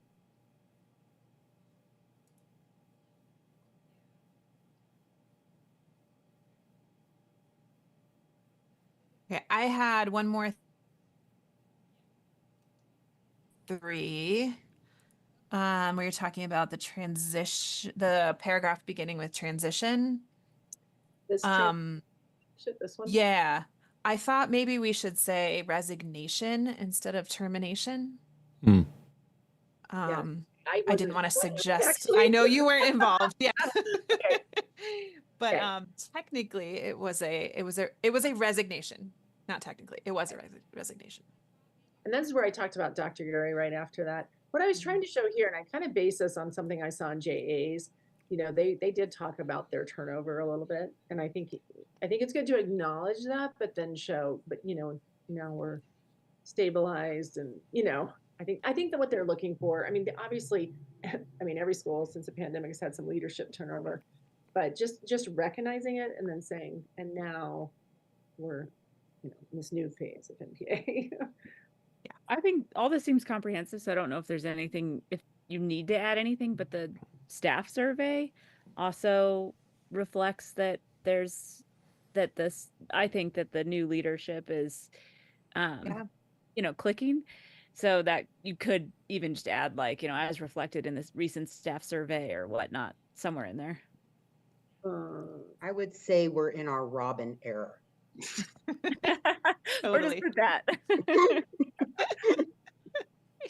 Well, Robin, I noticed too that we didn't use your name here when we said individual. I was wondering if we should call you out. In this, Give you the name recognition. Yeah, I think you said this individual brought extensive experience gained through. You know, they didn't really in JAs use a lot of names. Interesting. Yeah. Because I kind of feel like it's more about Yeah, sure. It's just more about the showing- school. Sure. right, as opposed to like about me. You know what I That's mean? fine. No, I thought you were maybe just being You know, I Modest. looked at theirs and I'm like, you know, you know, they can always ask. Like, just talk to Tayo. Yeah. Who's this one? Where, Christine, do you want me to add that? Is that what you said? There's somewhere else we talk about the survey. Now I'm gonna have to remember where. but- Okay. Yeah. Let me see. Well, I was can thinking add about it it because here. you have that note above that it's like the transition wasn't easy with the first leader. So the reason why I think it could be good just to add something like that in is, you know, now there's a new leader, that's you, and it is going well. How about this? Right about, you see where my cursor is? Like, okay, I hate to like sound like this. I hate to talk about myself. The hire has proved to be an excellent fit for both parties. Sorry, I'm just going to say it. And the school culture has since stabilized and growth and normalization has continued. So right there, That's totally accurate. It is. well, it's Yes. really weird writing it. But it's fine. So as I could say, As reflected in the recent staff survey or Staff and parent surveys or staff and community. school community surveys.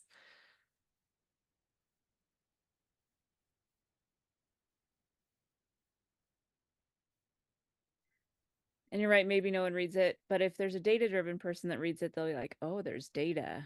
She's not Yeah. just saying. no, that's good. So the hire, okay. Yeah, that's good. Okay. Okay. And then here I try to show, you know, like I try to add in, you know, JA has a bunch of administrators actually, because they just do.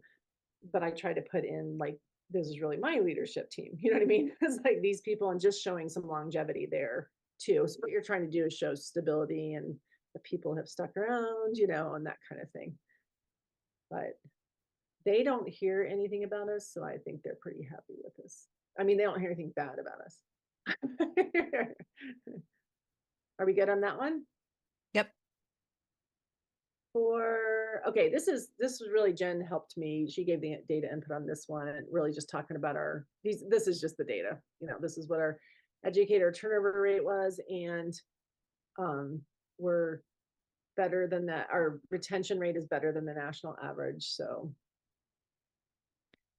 Robin, I had one little thing there that should be Montessori peaks. It says peak. yeah. Or we could do leaks like the marquee, but that's Leaks. Yeah. every time we drive by, we're like, no. I was like, are we rebranding? Our marketing team came up with a new strategy. I don't want to spend any money on fixing the leaks. It's fine. Oh, okay. Everything else good there? Yeah. Professional learning opportunities. So I had Beth, provide, I already had some data in here, and then she provided her input and tweaked this some. So I think that's pretty much accurate. In fact, it is accurate. Talks about the coaching too. I had something about question 6. Okay.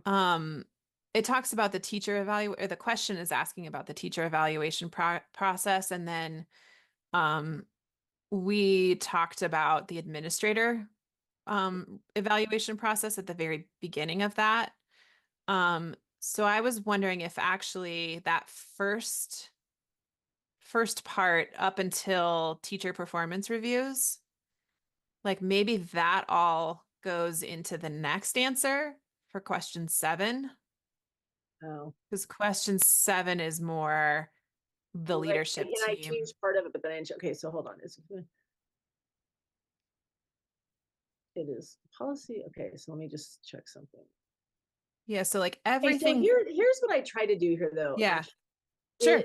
It is, if you look, it shows this is what the board does for the administrator. This is giving them an overview, and then the administrator does the teachers. So we're trying to show the Okay. overview of the Right. site. But that's why I did that. But then when I went down to the leadership one, Yeah. I think I recopied part of that just on purpose because I thought I'm going to make them read it again.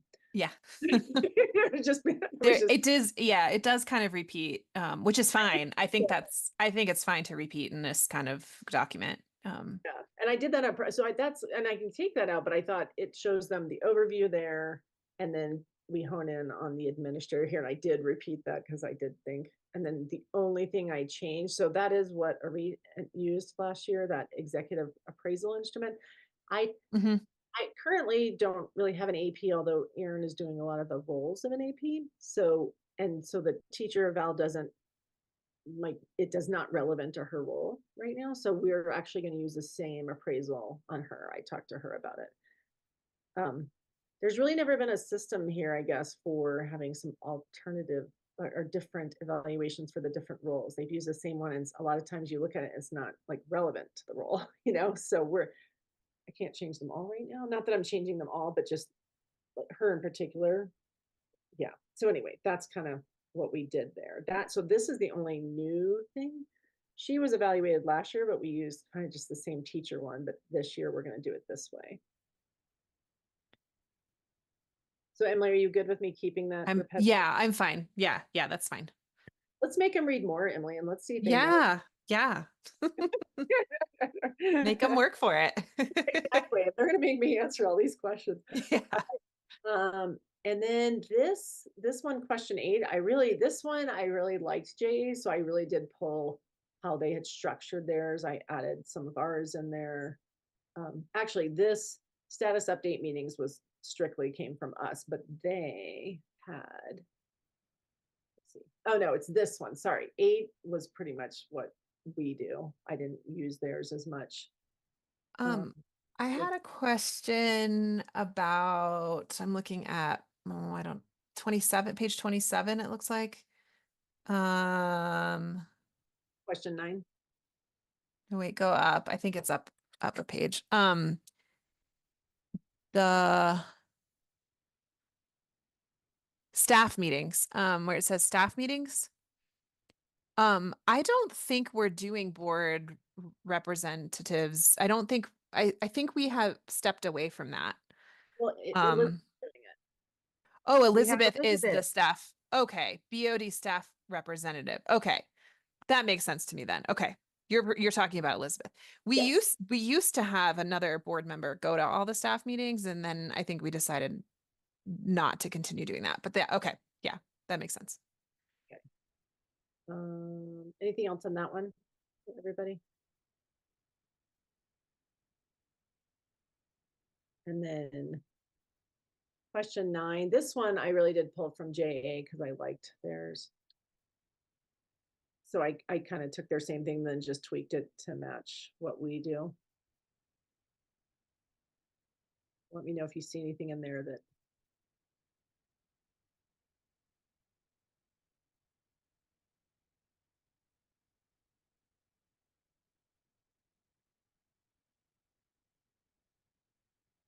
Hey, Robin, Yeah. can you scroll back up? You had an underlining of blue right there. It says and a other. Yeah. Okay. Thanks, Elizabeth. I'm We're not That's what I- we're gonna be, I want an A+. Okay. The next thing is enrollment. So same thing, I sent, Veronica gave me her data on this. We talked a little bit, so they always want to know in the past 5 years since your last charter renewal, what happened. And we talked about that Jeffco shift to middle school impacted any school that retained 6th grade. So we had a shift there. And then the pandemic, we definitely had a downward trend there. And now we're on the rise below. So you can see right here, this is our October count history. And we're, higher than we were before the pandemic. So that's good. So the enrollment's looking good, even though, like I said, we have that mistake that we're correcting. We're still looking strong there. Robin, there's a reference to Jefferson Academy right Oh! above that. You're right. Yeah. Tell me if you see another one. I'll do a search on the document after I'm done. Which I thought I did, but okay. Good catch, Emily. Good Yeah, catch. I- It was important. I'll do a search after I this. just saw it. Yeah. Okay. Okay. Good catch. It's like Chat GPT. But you're using it the old way. Okay. Then enrollment, we had to fill out this chart, so they give us this chart. And so that's Veronica did that for me. Then the last thing was financial performance. And of course, Jen provided her input on this, and we talked about these things. It's interesting because JA on this one had a whole narrative, like literally is written like a narrative. So I just tried to do bullet points and talk about each of the things they mentioned up here because it makes no sense to do narrative on a financial question. So Jen, make sure that there's nothing that I've misstated in here, please.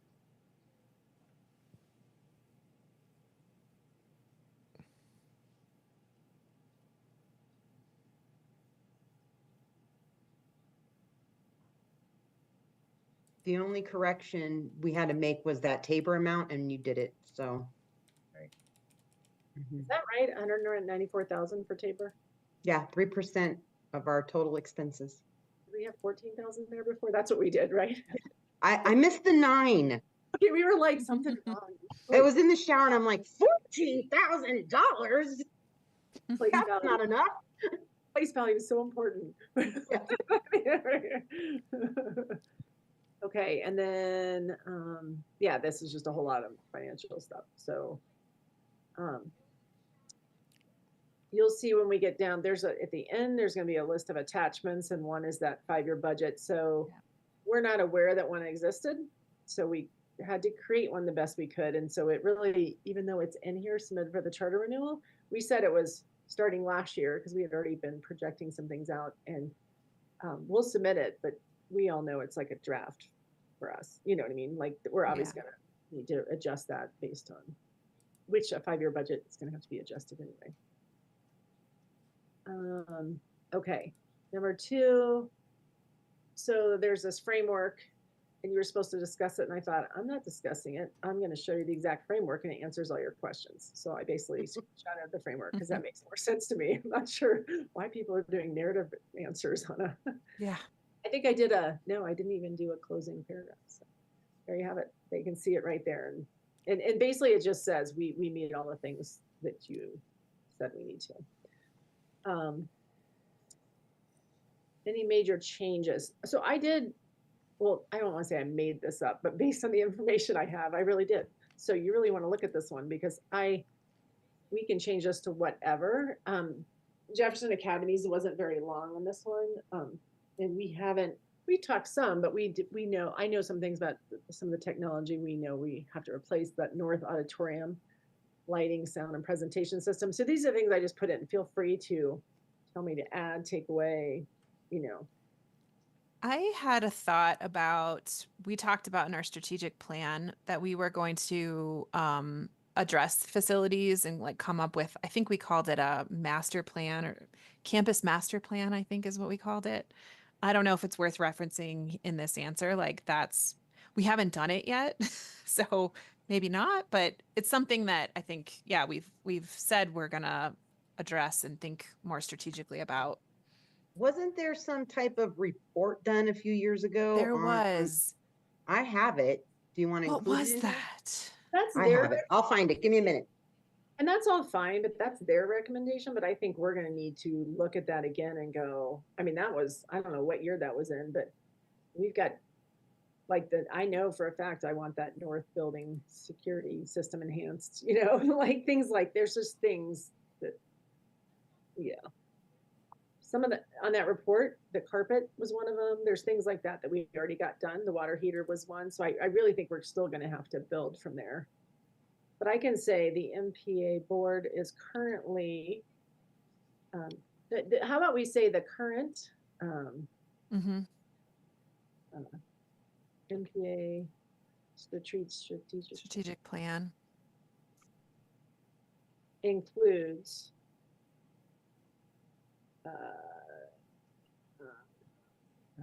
and I'm trying, my mind's starting to shut down. Current MPA includes an objective. That's not the right way to say it. Includes development.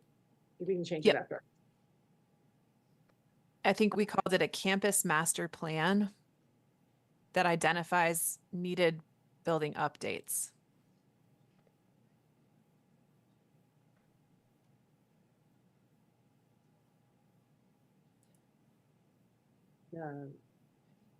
Identifies needed.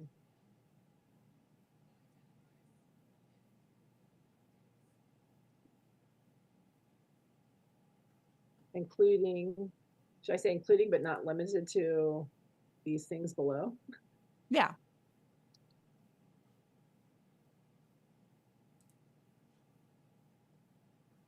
Yeah, I'll just leave it like that. What do you guys think about what I put in? Like, again, this was just some of my, you know, I was trying to get this question done. We haven't really totally talked about this, but I think, in that report Jen's talking about, they discussed the roof life, didn't they, Jen? And we know the new playground,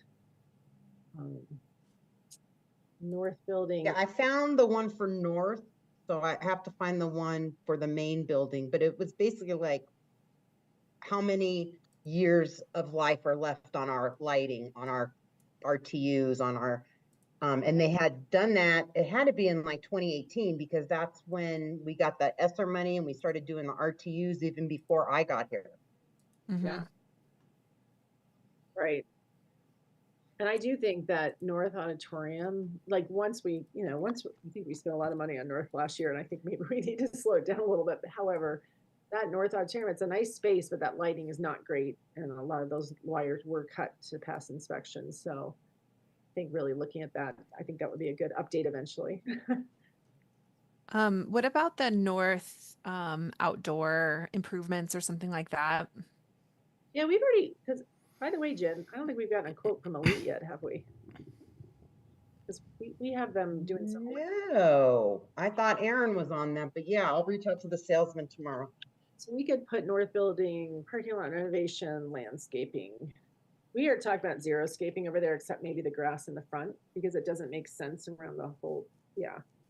And then I put down here for the paragraph, really, we have no non-negotiable current plans for capital outlay, because, you know, these things are all, yes, it'll be great to do these things, but we also, you know, I feel like right now with all that the money we've outlaid on North and everything else, we've done a lot. So, you know, the RTUs, those air conditioners were super important. Yeah. Are we good on that then? And they're not going to like hold us to this. They're just, hey, they want to know basically, oh, you're about to purchase a new building and renovate it. You know, they're going to want to know that. But this stuff, they'll be like, okay, that's fine. Yeah. Okay. All right. Then this is the stuff. Whew, okay. We had to link, This is, basically, yeah. they gave me these folders and I have to basically put these files in the folders that's for all the district people to see. So I've already got these all in there. That- All this is already updated in there. Curriculum and assessments it's a dead link. It says that the in the middle, yep, right there. It says that it got put in your trash. Like externally, I can't see it. Oh, maybe it's an external thing. I think I must not have. Okay, hold on. I hate to nitpick. Did you check all of them, Adam? All of these ones, yeah. Hold on, let me look at something. I would not have thought to do that. Okay, I will fix that. I will fix that after, not right now, so it'll take me a second. Okay, I've got a list going. So we just approved the employee practices and procedures, so we're good on that one. The board handbook, I could take a crack at explaining this. So they wanted a board handbook, including our board bylaws and a conflict of interest policy. In the folder, the board files, there was a very old board handbook from 2008. It was pretty outdated. So I took that document and updated it and checked out what some other schools were doing as far as their board handbooks and put together that document that you all received, and that is linked here. It really just kind of just goes through the board basics, essentially. It's pretty straightforward, talks about all of the board roles and the duties and responsibilities of the board. It's all things that you've heard before and will be helpful, I think, to new board members when they join. One important piece of it is the conflict of interest policy. So Robin, would you open that document, the board handbook link, or I could share if you're. No, I can fix that after. I've got those files. I just renamed them. If you can just go to the board member, the conflict of interest policy, it's page 4, I think. Oh wait, that's not the actual policy. The actual policy is, and I should have put page numbers on this. It's page number 8. Okay.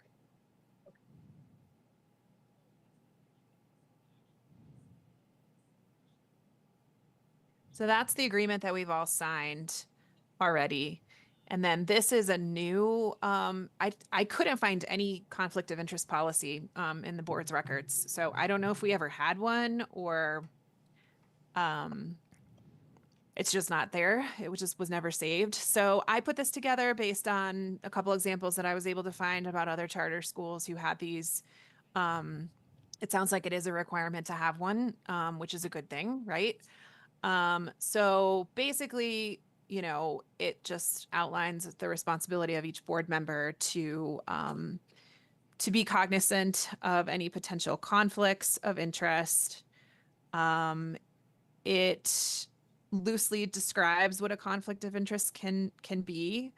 It's just basically a situation where the board member's loyalty is or may appear to be divided between self-interest and the interests of the school. I thought it was worth just kind of putting a broad definition in there.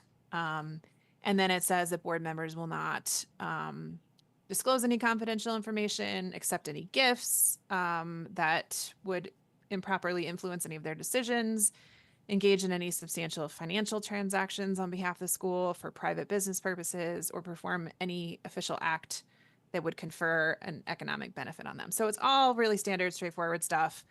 And my thought was that, the other part of it is that board members have to disclose conflicts of interest and then not participate in any board activities related to that. Elizabeth does this all the time, being the staff board, the staff representative to the board. She does not participate in certain things that we do because that is a real or potential conflict of interest. So I also added then at the page 10, just an acknowledgement of the policy and a signature.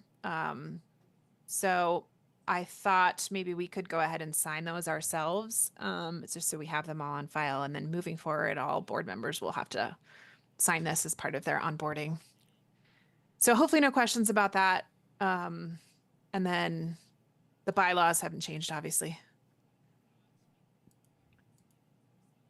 So I think what I would like to do is approve the board handbook separately, although it is part of the application. I think it probably is best if we just approve that separately. So if everyone's good with that, or if there are questions, comments. And the only thing I change is the table of contents. The pages, the table of contents is wrong. Is it? I mean, just the numbers, the page numbers and stuff. The first page. Okay.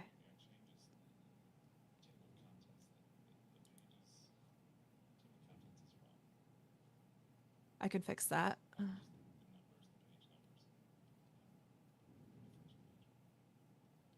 Are we good with the content? Yeah, it looks like all the rest of the stuff we've seen before, right? The only thing that's really changed is the conflict of interest policy. Yeah.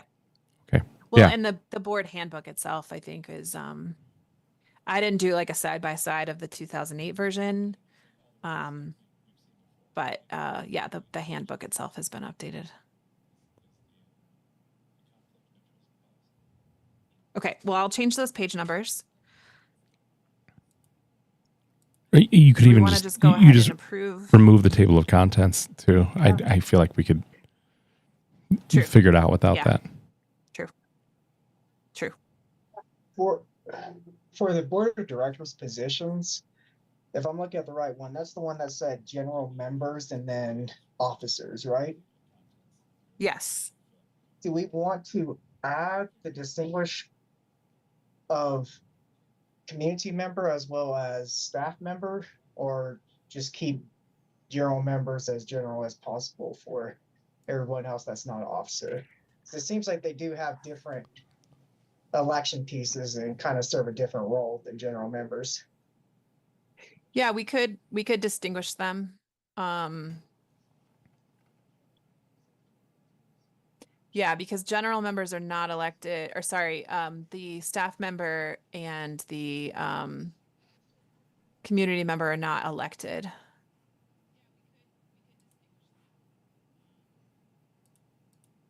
So I can add a short discussion of that. The other question I had was on the committees. I saw there's only 2 committees that were identified in there. Should we identify the marketing committee and grievance committees or anything else? Or is it just accountability and finance is the main committees that we have? I'm wondering, you guys, because I agree, like, it'd probably be good to update these things, but we probably need to, Approve it. yeah, like, well, approve it for now and then update it, like, maybe go through, like, Mhm. I don't think we have time to go through and edit the whole board handbook right now. Maybe it might not have been touched in a while. Is that? do you I feel- think that was just a holdover from the last version. Like, I think that maybe we didn't even have, I'm guessing we didn't have marketing. I don't know if we had grievance at that time. Right. I mean, for the purposes of the charter renewal, I don't think. So there's- what happens if what happens if we don't approve it? I mean, the question is asking us to approve something that is incomplete in essence. Yeah, that's the just- point. We don't have to. I could still put it in the charter renewal. You guys, and then we could work on edits, and you guys could approve it at a later time. You know, like for right now, this is our current board handbook, right? Yeah. Well, Well, no. The 2008 version is our as our current board. It's our board approved handbook one. At Yeah. least that I know of. Yeah. I wonder if we could approve what we have right now, because, I mean, we don't want to be here till midnight tonight. Yeah. Because I agree with you, Brian. I totally agree. We want this updated, but maybe we could just approve this is the version we're going to submit for the renewal right now, and then we'll. Could we approve it with The UIP? could we approve the handbook with the idea that those will be added? Yeah. Do the board members have to actually see the additions and approve them, or can we just agree I think we will add? Because I can do that. Tomorrow even, Robin, and send you an updated version of this. Well, Jen had a good idea. We could do a final approval on the handbook for the chart for the UIP. When we do the UIP. Sure. I can still submit this as It's, they don't know what's been approved. You know what I mean? They Well, don't know. and it's our current board handbook. Like, I mean, I feel like you're not misrepresenting anything. I think it's on us This is to. your working handbook, yeah. That's right. This is the working handbook. I think in the near future we need to work out some bugs. But as of right now, like technically, this is the 2008 version is the handbook that we're all operating on. Yeah, I mean that's real. Yeah. And when I look at the page number, so there's I see two different versions. The one that's online includes all these addendums. Yes. And the one that you sent didn't have that. And It so had a lot of extra stuff in it. Yeah. yeah, which is good. I think that helps the attachments. But that's the only part that the page numbers get all wonky is with those attachments. Just to clarify.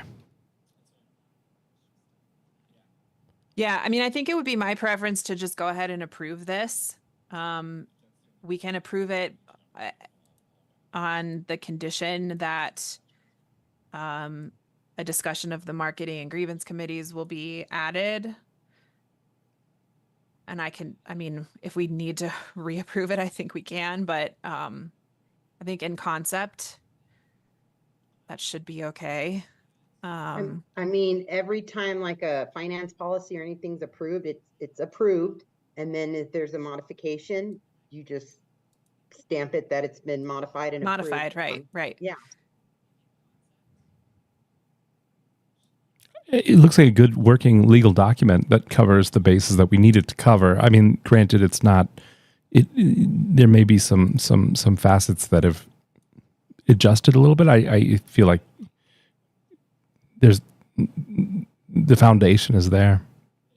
Yeah. I agree the foundation is there. My concern is that it is being submitted with the charter document on there. And as it's being submitted with the charter document right now, it's in essence incorrect on there. If there are changes to be made around board of directors positions and distinguishing between staff and community versus general members and how that process is. Yeah, the committee thing doesn't mind because you have a general statement in committees that says we could have any other committees that we deem on there. So I don't think we need to add marketing and grievances. I think my primary issue is around that one key area that just has general members and board of directors.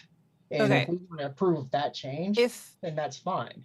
Can I, what if I pull up a Word version of this and we can agree to whatever language we need to make that accurate? Could we do this, you guys? Could we have, like, Emily, if you could work on the changes, and then when we do the UIP, Do it at the same time.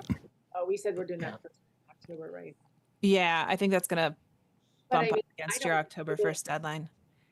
We've already still got some things to cover. Can we just approve it with the idea that the clarifications will be added and that the board's approval of this document is contingent upon the clarification being made that the staff representative and the community representative are separate from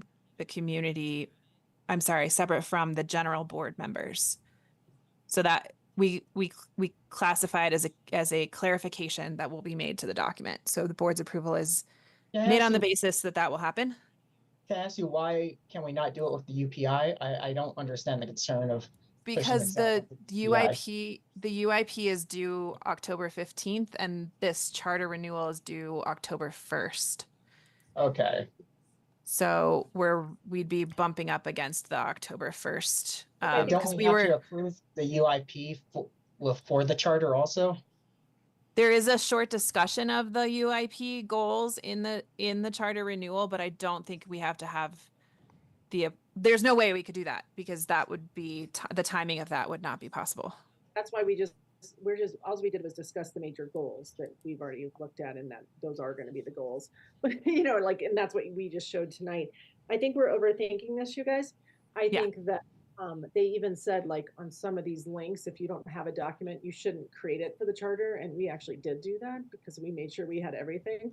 So I think yes, the handbook needs to be accurate, but I don't think we need to spend. I think we need to just get the edits done, but I can always redo that link in a week if you have it updated in time before October 1st. It's Excellent. That sounds great. To me, Do you need someone to make a motion? Yes. yes. I motion to approve this document. The Montessori Peaks Academy Board of Directors Handbook.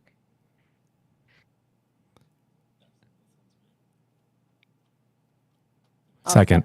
Oh, sorry. It's okay, Adam. It's on you, Elizabeth. Do we need more of the language that Emily was talking about in the motion with a motion to approve with the discussed updates? Okay. Sure. I motion to approve the Montessori Peaks Academy Board of Directors Handbook with the caveat that will make the updates to the board committees section and also Page the numbers. page numbers and also the roles and the distinction of roles and responsibilities. If I got all that. For different board member roles. Hold on. Okay, I'll second. Okay. Can I go back? Okay. We're ready to vote. So Adam, Yes. Brian. I'm going to abstain. Okay. Christine, Yes. Elizabeth, Yes. Emily, Yes. Justin. Yes. I'm a yes, and Ted. Yes. Okay. Motion passed. Great. Okay, the next item is the Title IX plan. Robin, do you want to explain that? By the way, Adam, I went back and fixed that other thing. I had already had a fix in there. I just left that last one there, so those links should work now. Okay. Can I take off needs board approval in this board handbook? Yes. We've approved it. Okay. And then for the next one, we'll come back to waivers. And Staff Robin, I'll send you an updated version of that, grievance. the document with those things fixed. Staff grievance policy, we just approved that. didn't We approved that. Yep. Sorry, I'm losing track now. Okay. I don't know if we want to stamp these documents with the date they were approved or something, but that means you'd have to change the link. So I wouldn't worry about it. Okay, and then this Title IX. Okay, so MPA did not have one. I don't know, 5 years ago, maybe they didn't require this. This is the plan, and It only became a thing like 4 years ago. yeah, so basically I took another school's title, again, JA, because they probably have the better of the documentation of all the charter schools. They've been around for a while. I used theirs, and most of the wording completely applies to us. I just changed to our Title IX coordinator is, and it's Melissa Segisman. Everything else should be pretty much the same. So this is really the verbiage that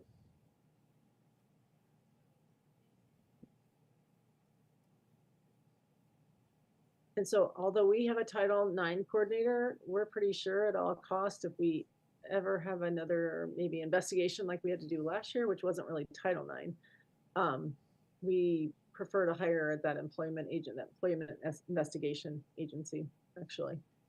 Because I think it's unreal that they expect a school staff person to investigate their own fellow staff people. So, and for our new people, the district used to do Title IX for us, and now the charter schools have had to take it on themselves for the legal component of the investigation. So that's why this is relatively new. So this is all wording that was in something that passed last year, so it should be good. Great. Is everybody good with this one? Yes.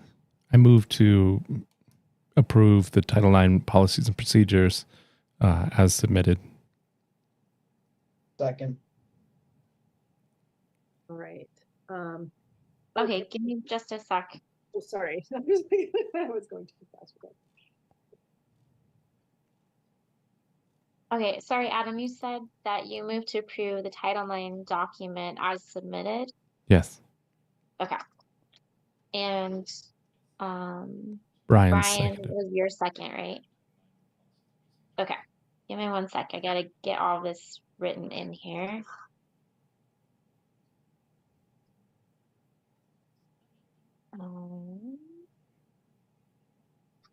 All right, we're ready for a vote. Adam, Yes. Brian, Yes. Christine, Yes. Elizabeth, Yes. Emily, Yes. Justin. Yes. I am a yes, and Ted. Yes. All right, motion passed. Great. I'm gonna go. Can I go back to waivers, Emily, or did you want? Yeah, sure. Go ahead. But here's the deal. This was this weekend's work. Okay, we have two sets of waivers. So again, if you're new to the charter school kind of thing, you have to apply for certain waivers from some of the things that they require other schools to do, and like non-charter schools. For example, we don't necessarily use the curriculum that the district mandates because we apply for a waiver. It's that kind of thing. So this is the district. So we have district waivers and we have state waivers. The district ones, we don't get to do a waiver, so this is a non-issue. Okay, so those are all the things we have to do. You can take a look at them sometime if you want to. I won't go over those. The automatic waivers, you'll see on here, basically, I kind of researched some other charter schools too, because I did have our previous charters waivers, but there's also a lot of changes since then. And it looks to me like most of the charters just try to get as many waivers as they can. Like it's like a strategy. But if you look at this one highlighted in this neon green color, so you'll see that most of these say no action. But this one says, this was new, our last charter, this was not in place. And I had to create a replacement plan. So basically that means you have to say that, well, we're not using yours, but this is what we're doing. And this one, I did copy in from another school because this looked good to me. Jen, you and I are on there as people they can complain to. I really feel like this falls more to high school anyway. It's because at our school, it's gonna be more of a parent grievance process, but we had to have something in here. So feel free to read through that. It's just saying basically that we're going to do, if there's discrimination, we'll do an investigation and we'll, follow the laws and that kind of thing. So if I go back there, that was the only one in that section. So is everybody good with that? It was a pretty standard. Do you want me to pull that back up, or does everybody have it open?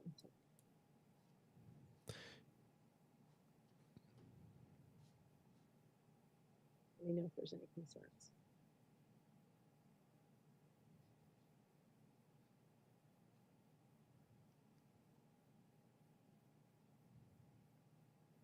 I mean, it looks pretty straightforward, right? There's nothing. There's nothing in here besides some. Yeah. Okay, then I'm gonna go back here. So those are the automatic. I'm gonna change that then to we're good with it. Great. So then this one was the bigger one. And actually, basically, if you look here, some of these were the same as 5 years ago, like district calendar. We create our own, although we comply with a lot of the district's calendar, but there's a lot of things like that. The only thing, gifted and talented, I'll come up to this first one in a second, but gifted and talented, yeah, I talked to Aaron about it. We really are in compliance with the district. We see no reason to apply for a waiver. I'm assuming some charters say we're not going to do the GT or we're going to handle it ourselves. We actually do everything we're supposed to that the district wants. So I don't know why we waste time coming up with a replacement plan. Equivalence of services and then service therapy animals. Equivalence of services is really about Title I funds, and we don't get those, and I don't know if we would ever get those. So again, I don't know why we do apply for a waiver right now on that. Service and therapy animals, we don't really have anybody asking for that. If we, had a student that obviously really needed that'd be something we would look at and see what we need to do. That would not be like a social emotional hamster or anything. It would be sometimes like a diabetic student might have a service dog. We've never had that before, but you never know. Graduation, did not apply for one because I was going to do it. The only reason I didn't, I thought, we could just apply for everything, but in the end, sorry.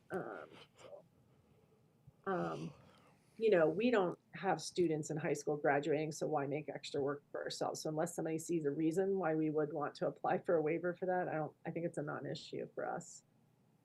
And then same thing down here. This applies to our READ plans. I don't know what other charters are doing, but we're in compliance with all that. We do all the training we're supposed to do. We address all the READ plan requirements by the state and district. So, so the big one is the only one I asked Jen about this. Neither of us were really sure why.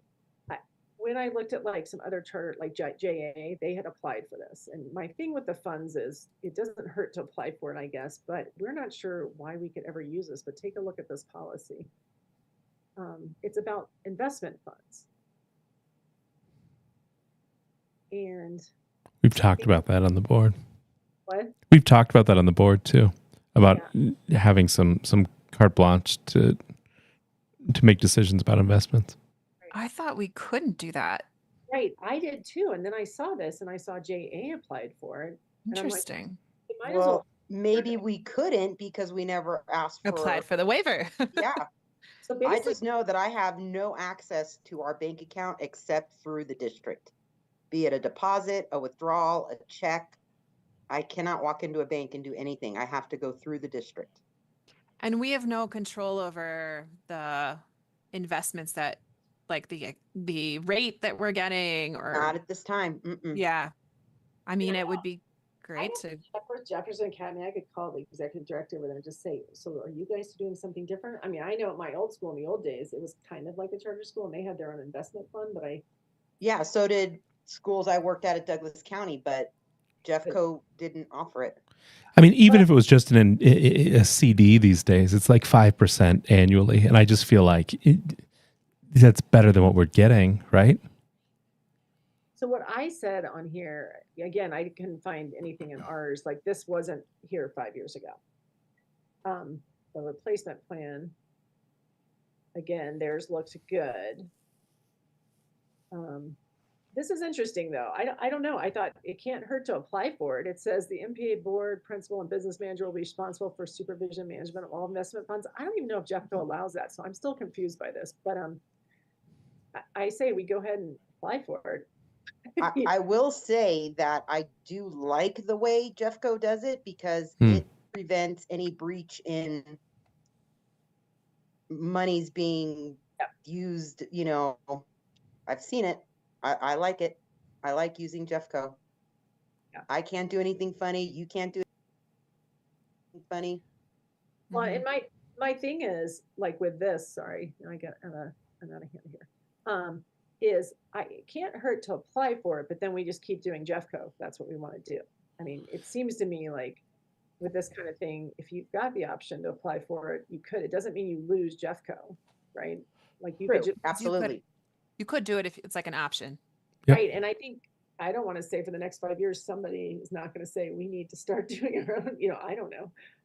I agree with Jen. I like the controls Jeffco has because, you read plenty of stories about charter principals, unfortunately, that are doing things with money. Like, I didn't realize that until And Jen There- told me things. I'm still in shock by it. the So- replacement document, it says that it has to be approved by all of those people or some of those people, the board of directors, investment management. That they'll be responsible for. I kind of put that in. We can change that to wherever you want. I just didn't know what else to say because I can't remember what theirs said, but I said, it would be a conversation among, I guess, all of us that'd be responsible for the supervision and management. It doesn't say anything that we're all making the same decision, I mean, I would just, at 5% interest, you could get another teacher based on, Yeah, my question would be, could you use Jeffco, but then maybe for a small portion of your funds, be able to invest it yourself? Like maybe not all your funds, but maybe. Well, you have to realize though, with Jeffco being the largest school district, they're getting better bank rates and probably interest rates and everything else than we might be able to get on our own. do we see those interests? Do we see that interest? I don't, but I certainly could ask. So my thing on this, you guys, is unless you see a reason, I don't think it hurts to apply for this. It doesn't mean we're actually going to do anything with it, but it's there. Yeah, I would. Yeah, And we're applying for it and they could deny it. So Well, yeah, we're not doing anything sure. wrong. That's They right. ask me, why are you applying for this? I'll be like, I have no idea. I have no idea why I'm applying for this. Well, and like, And what then- happens if somebody dies and gives us $5 million? Do we just have to hand it over to Jeffco, or didn't Right. we have a conversation then and say, we got this money, what are we allowed to do with it? Build a playground. Number one, First order of business. Jen needs a carport.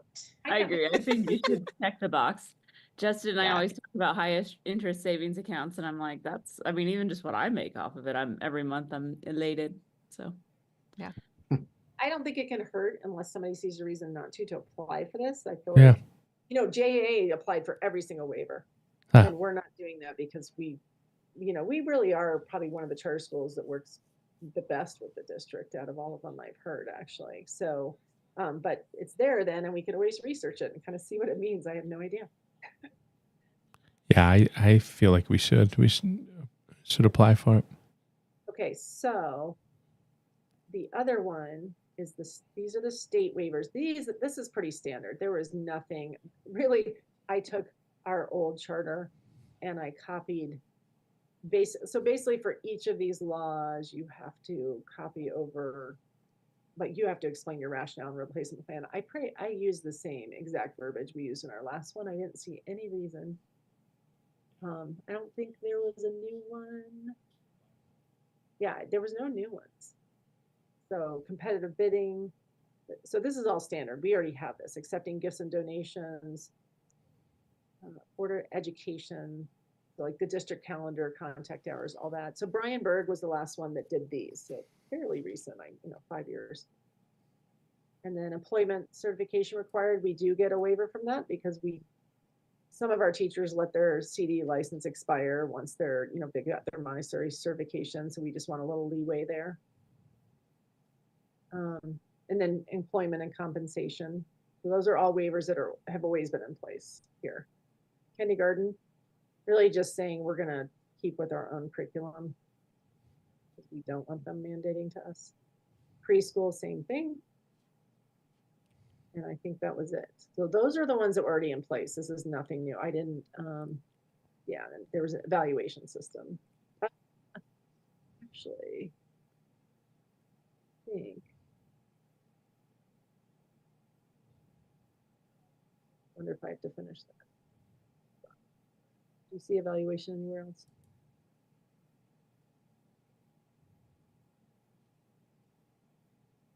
I feel like that's up here. Hold on, let me check something real quick. I think that was just an extra I put in there. Oh yeah, So that was just my template, sorry. Okay, that's good, because I don't feel like typing up another one of those. Okay. So with the waivers, are we good with those, from what you saw?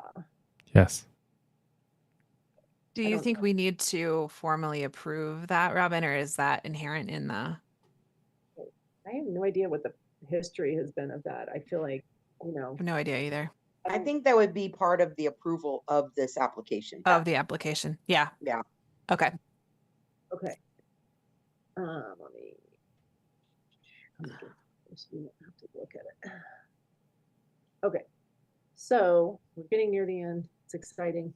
5-year projected budget. So this is something that Jen and I did not, we didn't have this. We used, I think it was one from a while ago, right, Jen? From like, we found the old one. Yeah. It's not showing all of the data though. I think it's something with the orientation of the page, like the way it. Yeah. I say, And I don't keep know if in there's a mind, way this is to- for board review. We don't, this doesn't need to be Yeah, approved. that's- It's just yeah. a working document. Okay. so that, Jen, did we updated it some, right?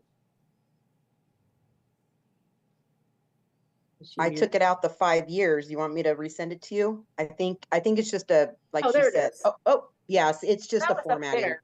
Yeah, I don't know. I don't know why. Maybe it's the. But you can see, like, we basically, so Jen, maybe you could explain the percentages we used. Do you remember? She muted. Jen, you're muted. I was muted and I was lost. We did also what JA did, a conservative 3% on the increase of PPR and revenues. I actually pulled the 3% to salaries because we can't guarantee a 5, 6, 7, 8, 10% raise each year. So conservatively, we'll do the 3. And then I raised our expenses by 5, and I increased our student count accordingly also. And Robin and I reviewed it. We liked it. And that's what you see here. It's just that this is basically a draft, right? It's kind of like our facility master plan. Yeah, it's our working 5-year long-term. And that's It's nice to have because yeah. we see if we're not hitting that enrollment number, we've got to make some adjustments. But it all works out because if we don't have the enrollment, then we don't have the staff and we don't have the expenses and we don't have, so it's a working fluid document. For the increase in students, would that mostly come through the middle school, or if the school's at capacity in the lower L and upper Well, L? it is at capacity. I mean, maybe 1 or 2 more in each classroom, but we have a whole nother classroom we could add. We only have Oh, 5 upper L. Okay. So we'll just see what happens. If people are knocking on our door, we're going to find them a Yeah. place. Send out those marketing letters. Yeah. Exactly. Cool. And That's actually, it. hopefully those marketing letters include that we have middle school, because I think that's a big selling point. That's a huge pull. Oh my gosh. Although we're very careful about too many from the outside. Because a lot of times you'll get behaviors, actually. You know what I mean? Like you want to keep hopefully most of your kids you're retaining and moving up to middle school, and then a few. Yeah, I Also- really want to grow our 6th graders staying and moving on. And I think as the program grows and gets older, I think that's going to happen. Yeah, because we lost 6th graders because when 6th grade moved, and that happened at my old school too. The other place we're expanding is homeschool. So she's at her highest now she's been at. She's got 35 now, and she's got a couple more that she thinks are going to sign. That's the highest she's ever been, and she's got the space, to really build it. They have specials now. They have awesome, lots of people, and it's great. So do we need to vote on this, Emily, this 5-year budget? It really is a draft, so I don't. It's a review document. It's just for gonna- review. Okay. And it's going to be changing, it sounds like, over time. So it's like a kind of a guidance document more than anything else. Now this Yeah, one, Okay. I mean, once I do this year's audit, then I could knock off 23, 24, finalize this year's, or I'm sorry, 22, 23s, finalize 23, 24s, and take it out another year. Okay. This next document, we didn't, so MPA did not have one. I think Jen's been trying to get one, like get MPA to have one. And they did say, don't create anything for this charter renewal, but we thought, you know what, I think we need to have like a finance policy. I don't, we thought we just listed as a draft though. Because this is a work in progress right now too, because we just, Jen, I can't remember, where did we find this? Where did we get you found it somewhere. No comment. Okay, never mind. Anyway, it's always good to get mentor text and then change it. So, I mean, I think we're fine just saying you guys have reviewed it. This is our, this is our draft, and it's even titled as a draft up here. But I think we can keep talking about this one if there's something people have problems with, or, we just didn't think it was a good idea not to have a financial policy for the renewal, but apparently we didn't have one 5 years ago. So, well, and the thing is like even Adam came in about those signs, and he's like, we need to get 3 bids. Yeah, because that's common what you do, especially with the government. We just didn't have it written down anywhere. So what's in here isn't anything we're really not doing. We're not having Laura and Lower L sign the cleaning contract. All of those things are reviewed by the principal and signed by the principal, at minimum by me. We don't let Aaron sign contracts and take on, expenses. That's basically it. Everything in here, the revised budget, the finance committee meeting, the board treasurer talking to the board and giving his opinion. We're doing all of that, and that's basically what this says. Do we need to actually approve this? It's a draft, so I don't even know if we want to, Is it better if we do have it final for the purposes of the renewal? I don't know. They said don't create new documents. Yeah, the fact that they said don't create, and we don't have anything that's going to raise red flags. Our our numbers are up. We're growing. We have great test scores. This is something I literally asked about this in my interview, and it was just like, oh yeah, we'll get that to you. And then finally, Brittany's like, okay, we don't have one. I'm like, oh my God, you guys need to have one. Mm-hmm. So this is kicked us in the rear and said, let's get something in writing to start with. And like I said, everything listed is what we're already doing. So I feel comfortable turning this in. And then, yes, as a board and a finance committee and the board treasurer should really look at this, because there were things like, well, who's in the finance committee? We have board members, not board members, staff. Other schools don't. So we need to decide, do we want to continue that way or not? But we don't want to talk about it tonight. Got it. Okay. Like it's a draft because. Got it. Okay. So I don't know, like I took the review off here. I just want to make sure. So if everybody's good with that being in there, I can always take the link off and just not have something for that document for those things. But we thought it was beneficial to have something at least. And I could even put draft in process afterwards if I need to. I feel like if you didn't put anything, they'd think we forgot to put it, because who doesn't have this? So at minimum, a draft looks good. Like, oh, we're coming up for renewal. These are that's why you do this, because you need to make sure you're still. How about I say revision and process? Is that good? Or okay. Yeah. Jen, do I really need both these things in here? This program income? Yeah, is that good? You want me to have both those things in there? Yeah, they wanted those items. Remember, and those are just reports from the district. Like a income statement is just a report I run through the district, and the expenditures and fund by program, that's the budget. Adam, I'm hoping you checked all the links. They should all be working now.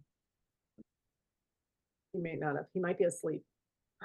I'm here. I checked them all. That was the only we had one. What, Jen? I need to send you the better formatted one of the 5 years, so it has all 5 years on one page. If you want to, but I'm not overly worried about it personally. But yes, you could do that. if you do that, I'll put that on my list. Just got a list of the current things I have. I need the new, okay, so 5-year budget update.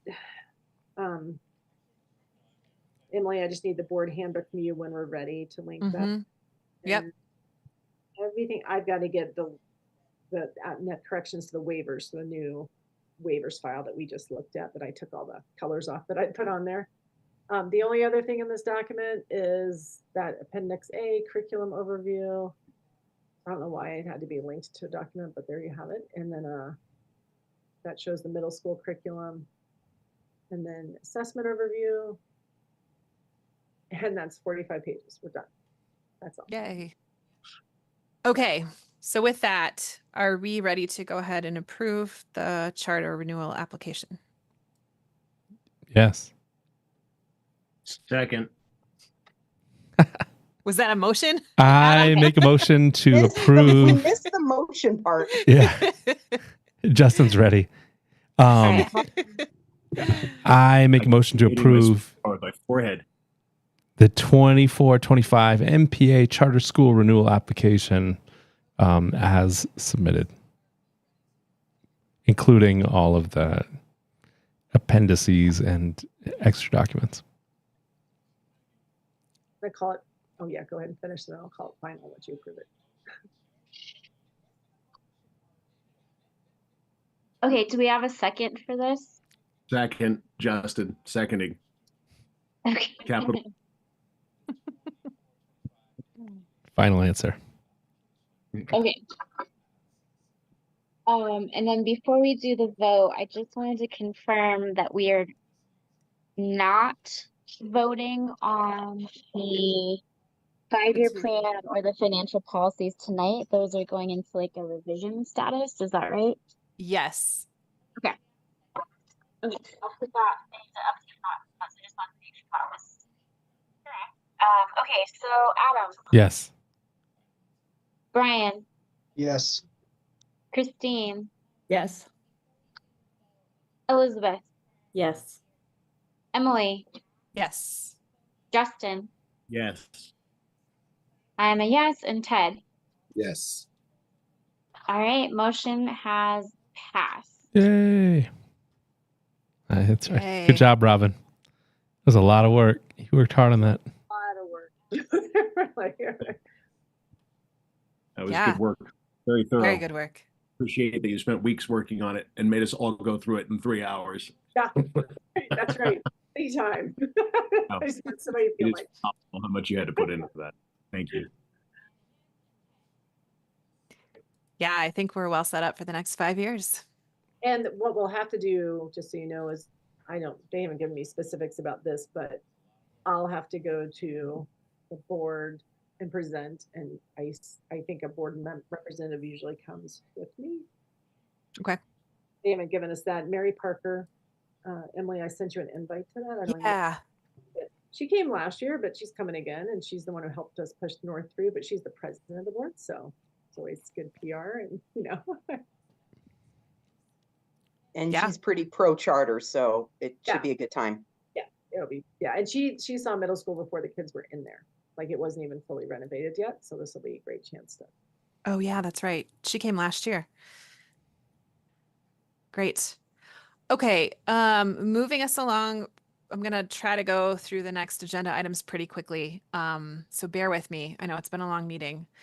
I wanted to raise the issue of the community member board seat. We had put out a call for applications, and the deadline was this past, I think, Sunday, the 15th. And we did not receive any. So I wanted to let the board know about that and see what we thought about our next steps here. I feel like we've all kind of put some feelers out and tried to get folks to apply, and we've kind of not really had a lot of success. It's an option under our bylaws to appoint a parent to that seat. I'm not sure that we have ever done that. We've ever had trouble filling that seat with a non-parent. So yeah, open to suggestions about how to do that. Extend the time period for people to apply and submit, their statement of interest. Advertise more widely, maybe. We put out the announcement in the newsletter, but maybe we highlight it in Robin's message to the school community. Maybe we market it a little bit better. Open to ideas. Maybe we try one more time with some sort of highlight, and then if not, go the bylaw option route. Have we done the Carline thing? Oh, like a Handout. flyer in the Friday Yeah. folders. Because I No. mean, I know I'm not a parent and I don't have kids in the community or anything, but I really haven't heard a lot about this except being at these board meetings because attend them. Right. And I mean, I've reached out to a couple people that I thought might be interested and didn't get anywhere, but I can't believe of all those new primary parents that we can't find someone. Yeah. I think that's a great idea. Maybe we do a little note in the Friday folders and kind of advertise it more broadly in Robin's message to the Or- school community. And do the teachers send out like weekly things? I mean, that could be added to, like, I don't even know if it was in the last newsletter about. It needing, was in the bottom part of the newsletter that talks about like the in board. between King Supers and American Furniture. Like it needs to Probably. be out there. It needs to be on our Montessori Leaks marquee. No, I don't think so. My fear is that we're actually going to get somebody from the community Please who. be on our antiquated school board. That's right. I think the other place we could put it is on our website on the board page, just a little banner on there. I feel like. Yeah. Okay. There has been a transition on the website, or it's ongoing.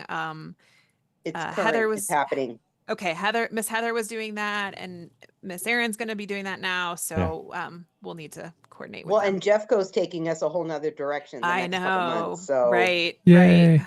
like right now, Okay. we couldn't even put a banner on our website. Ugh. On our website. Now, if the board has a separate website, but like I haven't seen it on Facebook. So No. we need, That's true. We- Who manages that? Is that Veronica? The yes, Facebook? but she's transitioning to The new. Casey. Oh. So Yeah. we need to make that our focus. Robin, let's talk about that in our meeting on Monday. I'm happy to. Jen, I'm gonna have you put it on the agenda. My brain is shut down now. Okay. I'm happy to put together a Friday folder announcement and send that to y'all. for If you do printing. that, then we'll get it out Okay. there. Thanks, Emily. Great.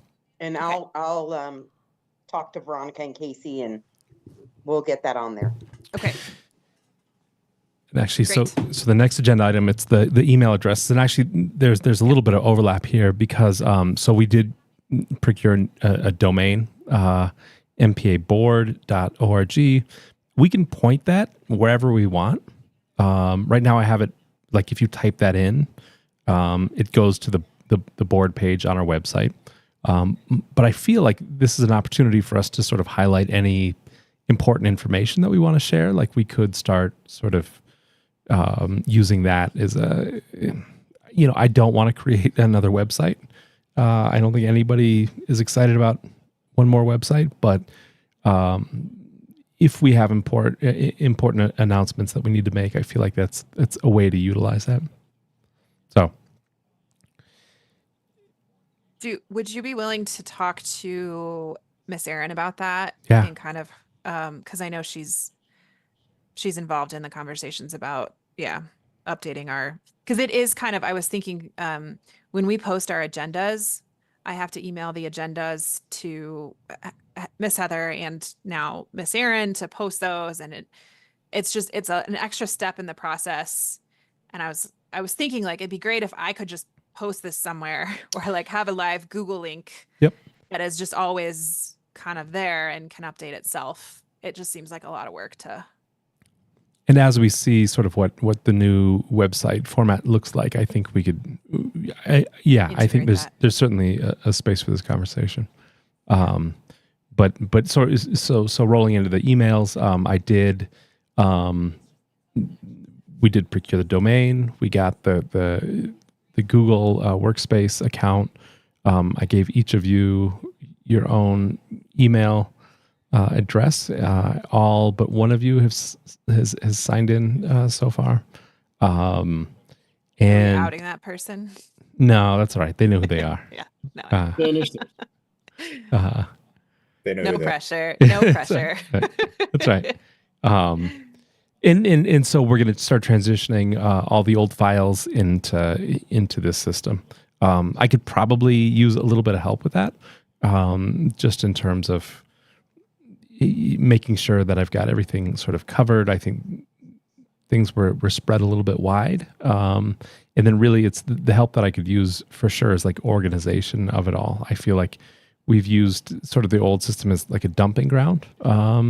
Just sort of dumped things into some shared files and then, shared folders, and then they sort of just live there forever.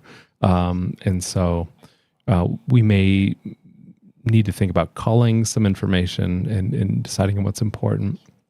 But I'm happy to pull it over and get it in place. So I am always happy to help, but I am terrible at organizing files. Robin and Heather are your people that are organized. I think a lot of it is be a board board. member, Yeah, I think a lot of right? it's board information. This is sort of one of the reasons why we decided to do this Well, is then because it's on you guys. Yeah. that's a fair point. So Adam, I can help you with that. Can you? Okay, that would be great. Aw. I appreciate that. Thank you, Rebecca. I was just about to offer. That's right. And there may be space for you too, Justin. We'll I see. was going to say, I'm Justin, you crack me up. self-diagnosed OCD, so if you need help, I'd be happy to move files around within folders. I Yeah, get some kind of off of that. So, yep. there you go. Excellent. I would have offered too, but there's certain things that I'm not privy to. So Well, and I think that's a fair point. I think is going back to sort of general board members and specific officers. I think the officers include the president and the vice president, and so I think that like their files, the confidential files. But everybody else should be able to see everything else. I think I moved over those documents already. So, anyways, I'm happy to sort of reach out individually and get the assistance that I need. So other than that, everything should operate almost exactly as it did before. I have worked pretty hard to build in place the email, the spam protection. Nobody can pretend to email from our domain without it showing up as a flag. Most of it should get filtered out. If you continue to see things that look suspicious, feel free to flag them. You can flag any emails either as spam or as phishing. If you flag it as phishing, it comes to me as the admin of the account, and I can sort of blacklist people who are trying to pull that stuff off. But hopefully, this really gets in front of that in a way that we had not been doing previously. Yeah, Adam, I really appreciate you understanding how important this is, and that guy that left in a abrupt fashion like this. You need to be able to leave, and we move on with the school. Yeah, So, yeah. Thank you. And I think he did a lot of great stuff, but I think that just sort of dotting all of our I's, crossing our T's as we proceed and evolve as an organization. I think that this is one of those things that is pretty darn important. Agree. So I think moving forward, we should all try to use the new email addresses. I know that's hard because sometimes it auto populates the old ones. But I will try to only email. I will only be emailing the new email addresses going forward. So any materials and documents for the next meeting, you're going to have to check that email address. Way you can forward that old one to the new one, just in case. You can also, yes, Yeah. you can forward. You can set up forwarding. You can set up forwarding, and Everybody does that just in case. Yeah. Just in case. I just in agree. Yeah. case. So I went and emailed all of you guys and I purposely looked at the autofill and I X'd them all out so that Okay. they don't come up Good automatically idea. anymore. The other thing good that idea. I did that I would highly recommend everybody do is you set up a vacation response, and the vacation response says, "I am no longer at this email address. Here's my other email address," so that it bounces back and people hopefully become aware of that. That reminded me, Adam, we need to update that the website with the new email addresses. 'Cause Okay. if you look at the MPA website, the board of directors page, it still has the old ones. So one of us needs to talk to And I'll need to update it with the district. Yeah. Aaron, Yeah. I can talk to Aaron. Aaron. Okay. Thanks for doing that. Yep. Adam, do we want to market our email addresses in an auto reply for the bots and other crud that might be? I mean, would it be better if it's a good we point. forward those emails? The part of me feels like we forward on those. Yeah, I mean, I think that's a tough one. I feel like I certainly understand I mean, foundational. my auto reply when I'm out of office now, I literally have to break out my assistant's email Yeah. so that it doesn't get crept on and utilized for a million different spam bots. So, but I get that we need to maybe still monitor it on the side, but if we could just have our old accounts forward us for maybe the next 6 months, and then when we're all just getting, requests for Apple cards, we can shut them all down. So we filtered out the rest of them. So I'm just trying to think of the most secure way so we don't totally upend. Or as board members leave, we delete those email accounts. Like Yep. they're forwarded until you're done. Yeah. Yeah, you can, I mean, I think that's Yeah. it's tough. Justin, just so I understand, you're saying like, so instead of promoting our new email addresses on the website. oh no, I mean, you could still have them there, and there are ways to, put those behind links and break them up and make them a little bit more confusing for the crawlers. None of them work great. But we don't do that I was yet. thinking, I think it's more dangerous on the auto reply, since we know people are hitting those, with requests. They're going to get the auto reply with the new email address and simply update their spam account address book. So Yeah, it's a fair point. I'll be curious to see is how much actually gets in. I feel like I've really locked down the settings so that if somebody makes it look like they're one of us, that hopefully it starts really culling those emails. yeah, just a suggestion. I'm no IT whiz. Adam, is it also possible to create a, I don't know what you call it, but like if I wanted to email all the board members at once, Like a instead listserv of type. instead of having to enter everyone's name, if it was just like board at MPA. Yes. Set that up facsimile. Yep. Yeah. With that, I could show you. Yeah, I'm happy to. There's a couple different ways to do that, but I can create Okay. like a group list. I will say that one of the things I learned after making this impassioned plea to get these email addresses and paying $6 a month, like there's some more sort of better things you can do in terms of shared group folders, but they cost $12 per user per month. I don't feel like it's necessary at this point, but sort of those listserv features are a little stronger. So Okay. Well, that's fine. That's just an easy, that's just to make things a little easier. It's not a necessity. And I'm sure there's a way I can do that myself. I'm happy to walk anybody through any of this Okay. if you need help. Great. Feel free to give me a call. Yeah, I think that's pretty much it. Okay. If you have any other questions about this, like I said, feel free to reach out. I'm happy to help. Thank you, Adam, for all your work on that. Yeah.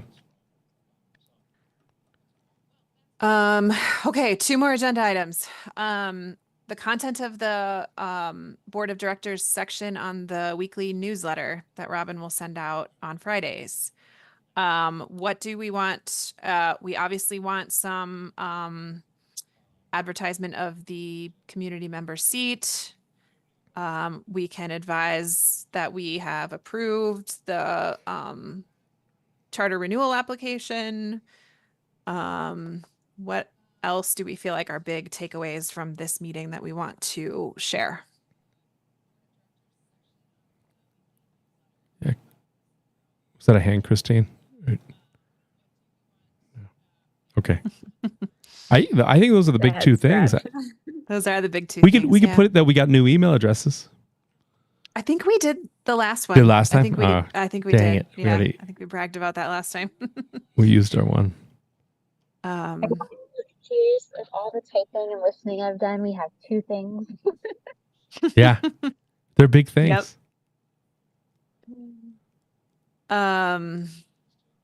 Yeah, I mean, the charter renewal application was really it. I don't know if it's worth flagging the UIP, or maybe we put that in a future.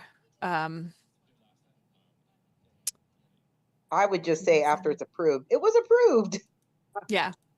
Do we want to celebrate the growth of that? Oh, You know, is that- I'm looking at the growth. It was like 60 something to 80%, and MPA is now meeting all of the things that we're supposed to be meeting, because that's pretty big news. As Robin would say, we're all green. Yeah. I think it's great. I feel a little disingenuous taking credit for Could we congratulate the staff, Robin and the staff, for a job well done on improving Absolutely. the growth? Okay. And by the way, now that I think about it, I'm not even sure if that's out there yet, the SPF. Oh. Well, it is now. It's I've been watching today. It's on a I public see. meeting. What? It's on a public meeting. This meeting is public. We didn't take it offline. So I'm just saying, I don't think CDE, I thought they were gonna have they do this whole news thing with the SPFs, and I thought they already had it, but did anybody see that in the news? But okay. I thought it was already supposed to happen. Anyway, I'm sure it's fine.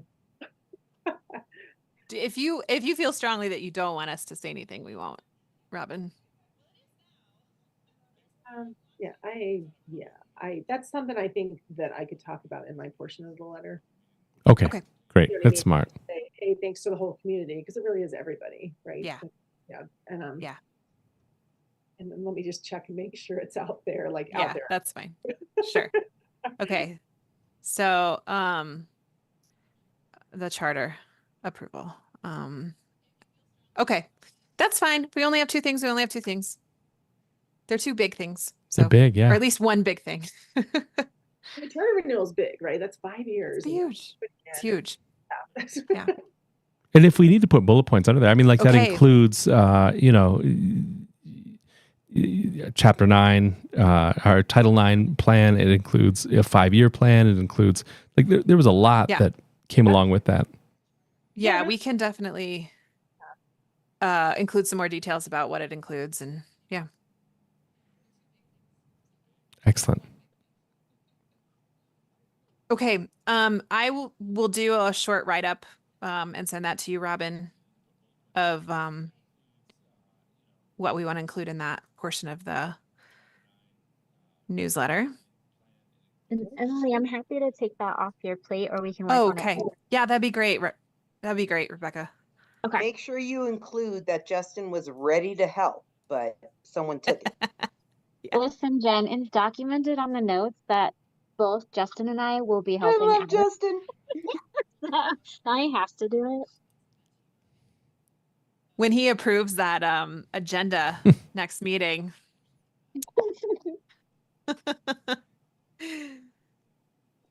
The meeting minutes.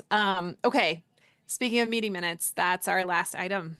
So we're gonna approve the meeting minutes for the August 20th, 2024 board meeting, which were included in the packet that I sent. Does anyone have a motion on that? I make a motion to approve the meeting minutes from August 2024 as submitted.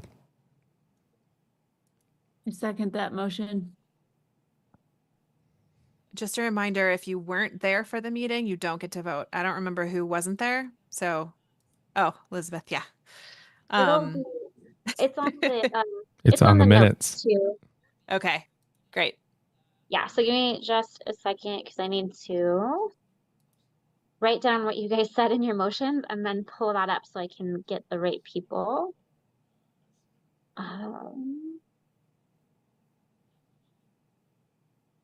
Okay. All right. Adam, Yes. Brian, Yes. Christine, Yes. Emily, Yes. Justin. Yes. I am a yes. And Ted. Yes. And Elizabeth, I didn't forget you this time. You just weren't at last meeting. But with that, motion passes. Yay. Great. Thank you everyone for bearing with us. I know this was a long meeting. There was a lot to look at and approve and read ahead of time. And I really appreciate everyone's work in doing all of that and in being at this meeting and sitting through 3 hours of all of this. I think it's all going to prove to be very worthwhile once we get our charter renewal approved and we're good for the next 5 years. And hopefully a future board will thank us for doing such a great job when they have to do the renewal in 5 years, and they can just copy what we did or what Robin did. Yeah. So Robin, thank you for all of the work you put into that. I know it was a really, really heavy lift and you spent a lot of your summer working on that, and it's been an ongoing project. So thank you for all of that. We really appreciate it. Hopefully we get a sticker on our paper. That I want. Sticker, yes. Something. I need something. The gold star. They read it. It's not Montessori. Sorry about it. Good job. Thanks, everybody.